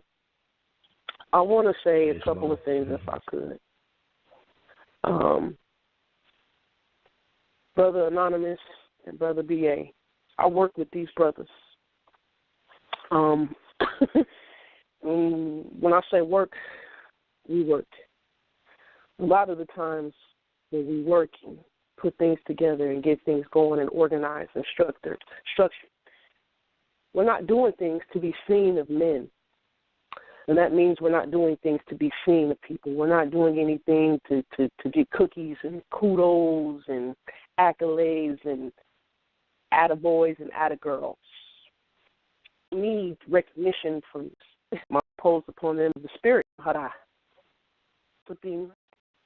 to ask ourselves, and then because they might. So tonight, got to put it out there. I did it in the video. Still yet to be debunked. It's already done. Yeah. That's my big sis, man. Much love and respect to her. And most high willing, she's one of the individuals who's really stepped up to the plate, who is really showing individuals and other sisters and brothers how to conduct themselves. Because here we don't hate women. We love them, and we allow our sisters to teach because we understand that the image of the Most High manifests with them as well. Go ahead, Sal. All right, let's go to the next caller. Let's go to 770-896. You're live. Hey, shalom. Can I be heard in this piece? Yeah, Brother Josh. Oh, man. Shalom, Sal. Shalom, BA. Shalom, Anonymous. Hebrew. I had to drag it out a little bit. The same way, you and Naz were trying to drag out this thing that he's doing. Now, y'all already know, being that, all the love Debate Talk for You have shown me, Sal personally, and the Debate Talk for You audience, the love they've shown me. I got a few haters here and there, but for the most part, Debate Talk for You has shown me much love. So, and people say stuff like, they consider me to be the number one guy on here, and if that is the truth, if they do feel that way, if the majority does feel that way, then, any shot at Debate Talk for You is automatically by default a shot at Brother John. So I'm about to go in, so just sit back, get out your popcorn, get out your drink, I'm about to go in. First of all, the stuff that Judah Nazareth, and you know what I mean when I say Nazareth, because that was your homosexual alias. Yes, I said it. I put it out there. I did it in the video. Still yet to be debunked. You lied about your name. You said it ain't how you spell your name. And then when I exposed you for that being your homosexual alias name, you tried to say, oh, that is how you spell my name, but that still ain't me. So you're caught in your lies, dude. But I'm not even here to talk about that. I'm here to talk about what this dude is basically trying to do. He said something about Barcel and Sal, and why Barcel let me on global media and then let him on. Let me just clear something up for you right now. First of all, Basim reached out to me through Sal. Sal did not go to Basim and say, hey, put Josh on your show. Basim reached out to me through Sal and asked me if I would like to come on his show and promote my documentary. That's what happened, bro. Ain't nobody conspiring against the freaking 4 nights, bro. Get over yourself. See, when you're stuck on yourself like that and people ignore you, you automatically think something wrong with them. You never stop once to consider that maybe it's your attitude. It's the way you try to force yourself on people. But we'll get to that just a little bit later. Second of all, you can call Basim or contact him. That is, if he's willing to talk to you, and he'll tell you when I came on his show. He asked me about 10 minutes before the show started if I would mind having Judah Nazareth on the panel with me to go in on these committed people. I told him I have no problem with that. Keep in mind, this is after I put out my video exposing Judah Nazareth. Now, you need to ask yourself a question, debate talk to you. And by the way, I got screenshots of all of this stuff, so we can't deny it. But if I just put out a video about you allegedly being a homosexual, why in the world would you reach out to somebody who has me on their show and ask if you can tag team with somebody who just made so-called false allegations against you being a homosexual? Why would you want to do anything with me? Then I'm going to let you know that the dude is double-minded and unstable. Because I don't care how bad you want to, quote-unquote, bang on kill it. If I just got through doing a video calling you a faggot, why in the world would you want to tag team with me? You could have just called Basim up and just be like, yo, Basim, after Josh is done, let me come on your show and I'll go in on Kim too. No, you actually said you wanted to buddy up with me. This is not even a month after my video had been up about you. So that lets you know that you're playing games. Because ain't nobody gonna do a video about Brother Josh and call him a faggot, and then you think within a month I'm reaching out to do something with them, to partner up with them? That's crazy right there. And yes, again, it's on the record with screenshots, so you can't deny it. Second of all, bro, you need to check the way you step to people. This is what you do, and you did the same thing to me. You did the same thing to Basim. You do this to everybody. You make videos, and you troll live streams and Google Hangouts, and you attack people. You disrespect people. Then you turn around and want somebody to let you on their show. You follow what I'm saying? That's not how it works, bro. You can't come disrespecting people and talking about their platform and then hit them up behind the scenes saying, let me be a guest on the show. Your whole approach is jacked up. That's how you come at people. How did you come at me? You didn't even know me. I didn't even know you. The second you learn about debate talk to you, what do? You go under the videos that Sal uploads to YouTube and you start dogging me. You even start telling people I was afraid of you, that I had said I was going to stop debating so much because of you. You heard me say that on a video that existed 2 years before you even heard about debate talk to you. But what do? You hear that video and you did not even realize that a lot of videos that Sal be uploading of his blog talk shows, sometimes those shows be 2, 3, 4, 5 years old. And Sal just not getting around to uploading them to YouTube. You didn't even bother to investigate when the video was done. You just heard me say in a video that I'm going to take a break from debating so much, and you go on YouTube and you lie and say, oh yeah, Brother Josh stepping down from debating because the Torah Knights are here. He's afraid of the Torah Knights. This is the kind of stuff you do. You never conceded to correction when I pointed that out. You never said, my bad, I thought, in all my egotism and arrogancy that you were perhaps stepping back because you had shown up. No, you didn't do that. You just kept on attacking and attacking. That's what you do. That's what you were doing tonight. You were trying to be out of control, so Sal would be forced to either keep moving you or you would just get mad and hang up yourself. I knew you were going to do that before the show even started because you don't want to address the issues head on. You keep talking about you don't know who BA is. You don't know who Anonymous is. Well, I know who they are. You follow what I'm saying? I know who they are, and I respect them, and they respect me. Well, none of us respect you. So do you think we care what you think about us? Who are you? You know what people doing in the Israelite community. Oh, yeah, I'm pretty sure you're doing a lot of work in the black Hebrew community for freaking Japan. Yeah, you have a lot of black folks in Japan. Show us the name. Show us these homeless shelters, and show us these rehabilitation programs you got for Israelites in Japan. All you do is sit in front of a camera and run your mouth. You are nothing but daytime television. You are a Torah-like Israelite version of The View. That's all you do is sit around and gossip about men all day long. You talk about what you're doing in the Hebrew Israelite community. All you do is try to start beef with people. That's all you are about. That's all the Torah are about. They wake up in the morning and they say, okay, who can we start a beef with today? This is why they're doing all this stuff with the big talk for you. Because ain't nobody been throwing those dollars on the stage when you get on their stripper pole, Judah Nazareth.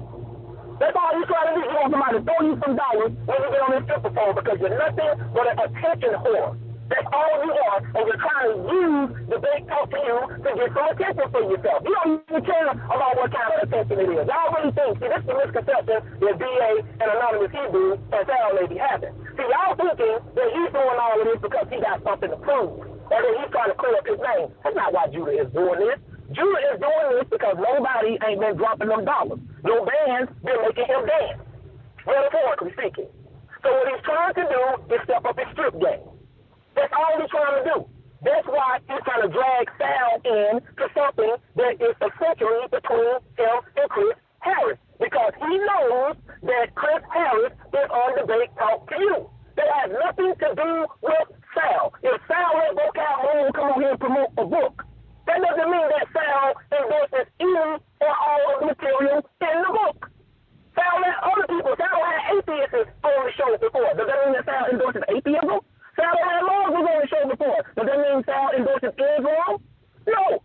If somebody comes on Sal's platform and they are promoting the book, then you can't hold that against Sal. No more than you can hold Jerry Springer accountable for somebody on there talking about some good dykes and transvestites and all that stuff. That don't mean Jerry Springer endorses that. So what you're trying to do, and it's getting old, and you're trying to just mystify all of this when everybody can clearly see what you're doing. Only thing you're trying to do, because Chris Harris been exposing the doctrine of the Torah Night. Yeah, he went personal here and there, but he's been exposing the doctrine of the Torah Night. What you're trying to do now is you're trying to deflect everybody's attention from that, and you're trying to make it about some kind of conspiracy against the Torah Night. First of all, y'all, and I hope the Torah Nights are listening, do y'all honestly believe that the government, the Illuminati, and all these so-called powers that be are so afraid of the Torah Night that they're going to enlist Sal to try to take out the Torah Night? Are you kidding me? This dude is delusional. Second of all, you got some Sal formed up the Shield Squad to try to take out the Torah Night. Dude, Sal got me. Sal got the whole ABT squad behind him. If Sal wanted to hire some kind of quote-unquote squad group to take you out, Sal got my number on speed dial, dude. Sal don't need Vocab Malone, the Shield Squad, So Real. If Sal wants you gone, if he's just trying to just really want to do that, who do you think will be the first person Sal call if he just really wanted you gone? See, talking Sal trying to turn Christians against Hebrew Israelites and Torah. Dude, are you stupid? I teach Torah. I teach Israel. Everybody knows that. Ask anybody. I teach Torah, Tanakh, Sabbath, dietary law, holy days, water in the fringes. I teach all of that, and Sal knows this. If Sal tried to do something like that, then Sal would have a big conflict of interest because these people would have to go after me first, being that I'm the face that most people consider of Debate Talk for You. And then you got BA right here, and you got Anonymous Hebrew right here. He got a brother doing a man up, brothers, doing a man up segment. BA. Do you know what BA stands for? Judah Ben Abraham. Who do you know calls themselves Ben and Bat Abraham, or Ben and Bat Israel or Yisrael? Hebrew Israelite. So that's the Israelite right there, hosting a man up segment. Then you got Anonymous Hebrew. Not anonymous heathen, not anonymous Gentile, anonymous Hebrew. There's two Hebrew Israelites that Sal have given an entire segment on Debate Talk for You too, but Sal is conspiring against the Hebrew Israelites. And let's not forget the guy who most people consider number one on Debate Talk for You, not bragging, I'm just telling how people look at it, me. And I also teach Torah. Every Hebrew Israelite about this knows this. You come on going on Sakari TV, ask Alazar what's my view on Torah observance. Ask him. He'll tell you. Ask anybody on Debate Talk for You who's ever talked with me or debated against me what my view on Torah is. I teach who Israel really is. I teach Torah observance. So this little conspiracy about Sal trying to get Christians to go against Torah or Hebrew Israelite observing people, that's a lie. Because all three people right now on this phone line teaches Torah. Listen to the name, bro. Brother Joshua. Listen to the name, bro. You talk on petty 7 years. I got 7 years of Torah. Try 20, fool. I got 20 years of Torah teaching. That's almost 3 times as many years as you got. You want to brag on your little petty 7. I got 20 in, dude. That's Judah Nazareth times 3 as far as experience is concerned. If you just want to go there, don't throw out no numbers. And there's brothers on here that got even more time than me, like Zadok ben Israel. Like Judah from the KOJ. Them dudes got even more time in than me. You want to come over here and brag about your little petty 7? And the truth be told, let's keep it real, y'all. If he's been in this for 7 years, how many of us, if you've been in this for 5 to 7 years, were absolutely serious and hardcore the first couple of years? So out of that 7, you probably will get serious until you're about 3 in anyway. So let's stop playing the game. And then you talk about, go ahead. Because I ain't done. Go ahead. No, I was going to say this real quick. As long as we have seen this dude on the internet the last couple of years, all he is known for is game banging. He's a Hebrew internet game banger. That's all he is. Have you ever heard Judah Nazareth do a lesson or a teaching on Torah, brotherly love, sisterly love, love for the nation? No. Every time you see this dude, he walk around here like he's some kind of rapper, battle rapping cats, and he's trying to use the scriptures to cover it. This dude is a fraud, just like a whole bunch of other frauds in this community, man. That's just what it is. I see too much pump faking, too much internet game banging, all these names, all these clicks, man. The stuff do not amuse me. I'm not amused. It's all fake to me, man. Man, I see it real. I know fakers when I see them. I can smell them from a distance. Go ahead, Sal. You know, and that's why he keep going against Sal, because he's trying to make this thing bigger than him and Chris. Because, like I said, he's trying to step that stripper pole game up. You know what I'm saying? Everybody been throwing nickels and dimes lately on the stage. Now, he want them dollars. He want them dollars. So he's trying to drag Sal into this. This ain't got nothing to do with Sal. Stop trying to make this about Sal, dude. That's what got me so heated, because he's trying to drag Sal into this and threaten Sal. The dude is a moron. Yes, I'm talking about your intellect. I'm not talking about your knowledge in the scriptures. You are a moron. And let me tell you why you're a moron. You keep calling people agents. Well, who's on social media threatening to call the FBI on people? Who's doing that? FBI or agents, fool. So if Sal is an agent, what good is it going to do to call the FBI on him? If Chris Harris is an agent, what good is it going to do to call the FBI on him? If I am an agent for the FBI, if you call the FBI on me, but they ain't going to ask you for who are you reporting? Oh, I'm reporting Sal Showtime. Oh, okay, so we'll get right on that. And then the FBI going to call Sal like, man, this fool Chris Harris actually thought we were going to turn you over. That doesn't make any sense. You're talking out of both sides of your mouth, dude. You're double tongue. Fourth tongue, snake. We can't be agents, and that you're going to call agents on us. Now let me go on this little Maggie Springfield thing, right? You keep talking about somebody is harassing him because of his mental disability, right? He may have a mental disability, and nobody's going to clown that, you know? But we still can't get away from the fact of what this dude is doing. If he's on social media flashing his private parts to people, and you know that the man has a mental disability, then why do you keep having him on the tour night? Y'all heard the contradiction due to that. Y'all know I be listening. He goes on, oh, this guy got Asperger's disease, and everybody, you can look it up, and you don't see that people like that have problems socializing with people and things of that nature. He don't seem to have a problem fitting in with the tour night. He seems to be socializing with y'all pretty good. If he had a problem fitting in, how does he socializing? He seems to be behaving okay when I see him on these hangouts with you. He ain't losing his mind. He ain't scratching his junk when he doing these hangouts. So don't try to act like he's just out of control and he's a mental patient and y'all need to leave him alone. Nobody is attacking him because of that. We don't make fun of the handicap or the mentally challenged. That is a sin. We don't do nothing like that. Chris Harris didn't do that. If he did, show me the video. I ain't never seen it. I don't know nothing about that. But they're trying to deflect this from that.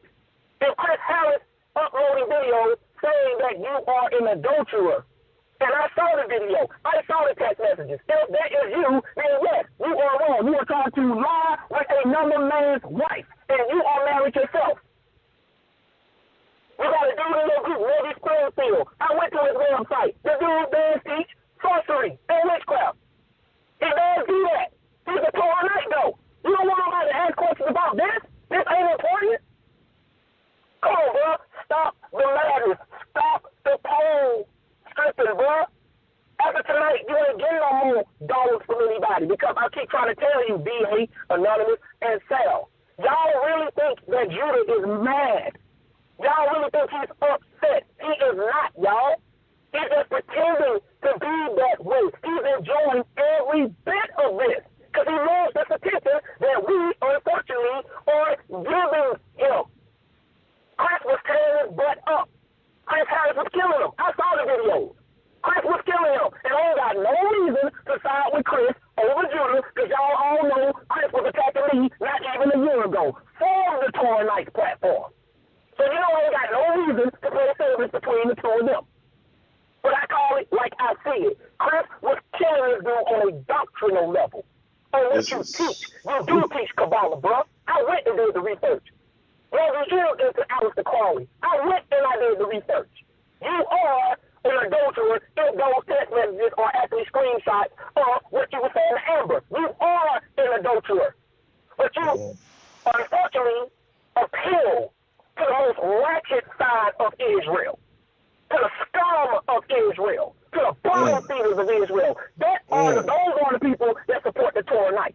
Not nobody who really want to clean up their acts and try to get out here and really edify and uplift our people. That's a bunch of ignorant Negroes who want to show off what they think they know and try to belittle and make anybody feel bad for not being a part of their team.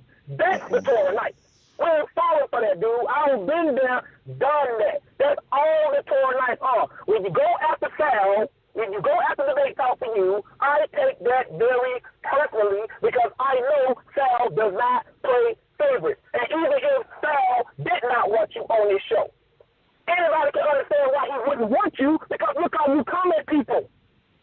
You don't come with humble hand, you come with iron fist. And then you want to turn around later on and be like, you know, maybe we should turn around and try to do something together. Maybe Sal should let me on his show. After you don't dog the man out, you made Sal break his own personal policy of neutrality. And that is, I ain't gonna say nothing no matter how many people dog me. You are going down in the record as the first person on the debate talking to you, Sal asked me to dedicate a video to. Because you were slandering that brother that bad. You are a horrible person, Judah, and anybody that supports you is horrible. And I don't care if y'all come after me. Yeah, I'm Messianic. I believe in Jesus. You already knew that. I don't care. Say what you want to about that. I don't care anything about that. You can make videos about me, dude. It don't bother me. You did all those videos about me. What did they do, ABT? Nothing. Have I lost a single member over your video? No. Have I lost any donations or support over any of your videos? No. In fact, my viewership and support has grown since then you started beefing. So you can't hurt nobody. You know, I'm going to call the FBI. You're going to call the FBI and tell them what, Judah? I would love to sit in on that conversation. I would love to be a fly on the wall for that conversation. I'm going to call the FBI and tell them what? That Chris Harris is cyberbullying Maggie. Do you even know what a cyberbully is? How do you think you even know what cyberbullying is? First of all, where are the videos where Chris is specifically belittling and condemning Maggie for having Asperger's disease or being autistic? Where are those videos? If autism is what's making Maggie behave the way he behaves, then that's one thing. Or if somebody is just saying that behavior is inappropriate. That's not anybody making making fun of somebody's disease. All they're saying is what the disease is making them do is inappropriate. So I guess if some crazy person with a mental disorder, you say you got children, Judah Nazareth, I know you got a little daughter. So I guess if some crazy person tries to rape your daughter, you know, like, oh, you can't hold it against him. He has Asperger's disease. He's autistic. He's mental. No. You're going to be like, that's unfortunate that that guy is crazy, but you're not going to give him a pass to rape your daughter. You're going to prevent it. You're like, no, dude, crazy or not, you're not raping my daughter. That's what you're going to do. Same thing with this crap right here. It ain't about if maybe is autistic or not.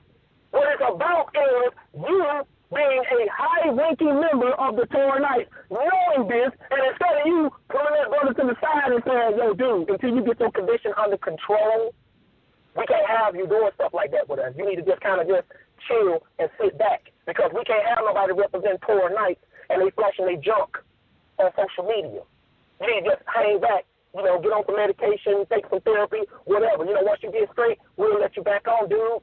No, you want to attack the people who are just saying his behavior is inappropriate, and you're trying to make it about his condition that may or may not be causing the behavior. Because, like I said, Judah, if he's so socially inept, if he's so socially awkward or incapable, why is it that the latest video that you just uploaded, which has him in it, why is he not acting all crazy? He seems like he can function pretty well to me. He ain't cursing. He ain't pulling out his private parts. He ain't zoning out like he don't know what's going on. He doesn't seem to not be in control of his inhibitions or anything like that. He seems perfectly fine to me. But when Chris Harris started pointing out his inappropriate behavior, oh, you're making fun of a mentally challenged person. Why do you got a mentally challenged person on your front line? Who does that? You ever watch the movie 300 before, Judah? Y'all ever seen that movie, B.A.? What about you, Sal? Anonymous, you know, y'all ever seen that movie 300? Yeah. We seen it. What did Leonidas tell the hunchback? I can't use you. It wasn't anything personal. He just said, dude, you handicapped, bro. I can't have you on the front line. I need everybody on my front line to be able to protect the man next to him. It wasn't anything personal. He still gave him something to do, but he didn't put him up front. So don't try to claim that Maggie is the hunchback in 300, while the whole time he's been fronting like he wanted to be elite 300. Then when somebody point out something he's doing inappropriate, oh, now he's the hunchback. Now you're picking on the hunchback. No, dude, don't try to play that game, dude. We all knew what you were about. The Torah Knights are nasty. You guys are disgusting. You stink through the computer. I can smell you through the internet. You guys are the worst of what represents Israel. You are the kind of people right now that make us not want to be associated with the name Israel, because everybody automatically think we are like you. Stop trying to do all this stuff, man. Leave Sal alone. Leave Sal Showtime alone. Stop trying to make it about Chris and anybody who's cool with Chris. If there's a problem with Chris, go after Chris. If you hate Sal that much for being associated with Chris, just say that. Just come out and say, yo, real talk, anybody who's cool with Chris, I don't like you. And leave it at that. Don't sit over here and try to make up all these conspiracies and make people think that the Torah Knights are so important that the United States government or whoever is in power is hiring people to take out the Torah Knights. Well, I wouldn't be surprised if the powers that be don't even know who the Torah Knights are. You don't even go to the Illuminati. Be like, yo, the Torah Knights. They're like, who? Everybody study y'all like that, dude. Y'all ain't teaching nothing real deep. Y'all ain't doing nothing in this community. Y'all ain't no threat to the system. How are y'all even a threat to the system? How? Because you're teaching Kabbalah? Because you're teaching Torah? You think you're the only one that teach Torah? Sal got like 20 people he can probably name off the top of his head. Messianic and Tanakh only that teach Torah. So you ain't doing nothing special, but you want everybody to believe that everybody's out to get the Torah Knights. No, let me tell y'all his little game, and then I'll be done. I might come back, but let me tell y'all Judah Nazareth's little game. And I'm explaining to y'all real simple. Because our people act like they're too stupid to recognize games, even though most of us who are now converted over to the faith come from the streets. Don't ever forget the street smart just because you get into the word. Keep your wit, sisters and brothers, because some of us on the street, and we don't understand that a lot of people run the same game they were running in the street on social media now that Hebrew Israelite. This is what Judah Nazareth's game is. Goes on social media. He goes after whoever buzzing. It could be debate talk for you. Don't forget, go on his channel. At one time, he was going after Fire Letter TV. Why? Because they were buzzing. Right? Then he comes on debate talk for you, he goes after me. Why? Because my name was buzzing on debate talk for you. This is what he does. He'll go after you. Right? He'll make several videos about you. Then to say something back, then he wants to do a video saying, oh, we're under attack. The Torah Knights are under attack. Everybody's against the Torah Knights. He ain't going to get on there and tell you, well, you know, before Brother God dropped that video about me allegedly being a homosexual, I did 5 or 6 videos attacking him and lying on him. I did 5 or 6 videos telling people Josh is a Freemason, that Josh worships Lucifer the devil. He ain't going to tell you that. All he's going to do is make it seem like, out of nowhere, Josh just started attacking him. Even Chris Harris told me that he thought, when he first saw my video, that I was just trolling Judah. He had no idea that Judah had already did like 5 or 6 videos against me. Unprovoked. I didn't even know who he was. I didn't even know he existed. Right? So he'll do that. He did the same thing with Chris Harris. Chris Harris left the Torah Knight. So as I knew, and I could be wrong, Chris, or even Judah Master call him correct me. So as I know, when Chris left the Torah Knight, there was no bad blood, at least on social media. Right? Torah Knight started attacking. Right? Chris let it go. Right? Judah don't want to let it go. So he wants to keep the beat going. That's what he wants to do. So now he realizes that, strictly speaking of doctrine, he can't beat Chris Harris. I'll tell anybody that. Based on what I've seen thus far, he cannot beat Chris Harris. I have no reason to side with Chris Harris. I have no reason to endorse Chris Harris. Chris Harris is not a part of ABT. Chris Harris is doing his own thing. I'm just going by what I see. Straight up, one-on-one, this is my own personal opinion. Judah cannot beat Chris Harris. It's sad because he's known and he wants to betray, you know, pretend as if he's this scholar, this intellectual. But this is 6 years ago. He ain't been. 6 years ago, he wasn't a scholar. It was fuck shit. We come to today, same thing. Same thing.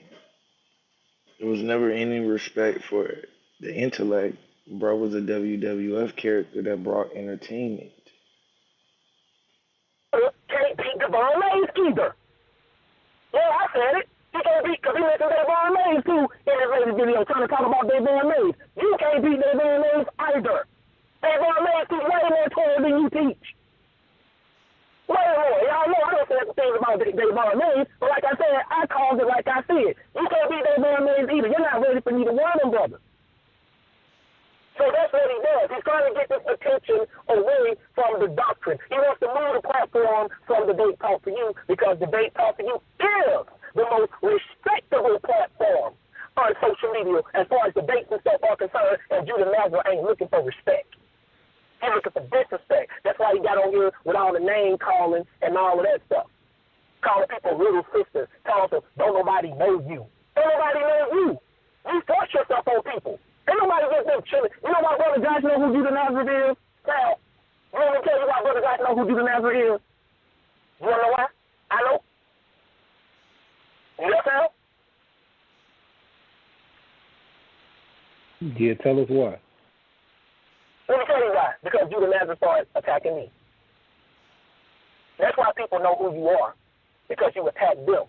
If you were really shining like you claim you are, we would know who you are before you know who we are. See, here's the funny thing about it. You come out from you shining so big and the Torah Knight doing it big. Ask yourself this one question, Judah. Did I know about you first or did you know about me first? Did Sal Showtime know about you first or did you know about Sal Showtime first? Did Basim and global media know about you first, or did you know about them first? You follow what I'm saying? I knew about Polite. I don't even know if Polite know about me. I didn't know about Farnetta first. I don't even know if Farnetta knows about me because I talked to Farnetta on the phone before.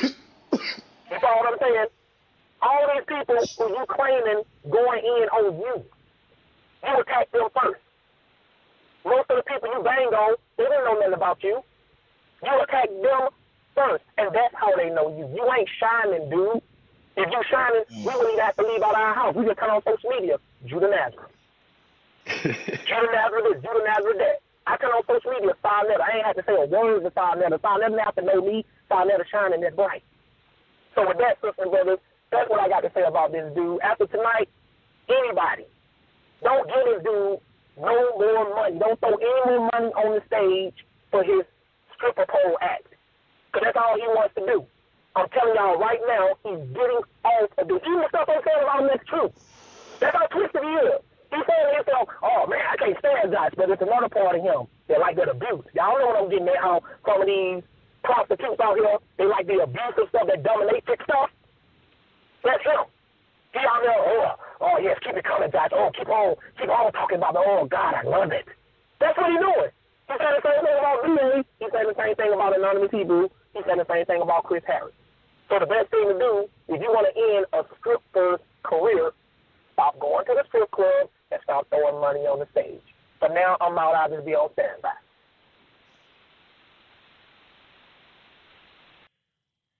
Yeah, with that being said, I'm gonna end it right there. I'll fuck with y'all tomorrow. We'll get in. We gotta talk. You know, we gotta talk this World War III shit. We got important shit to get into. You know, outside of the bullshit that these niggas is talking about.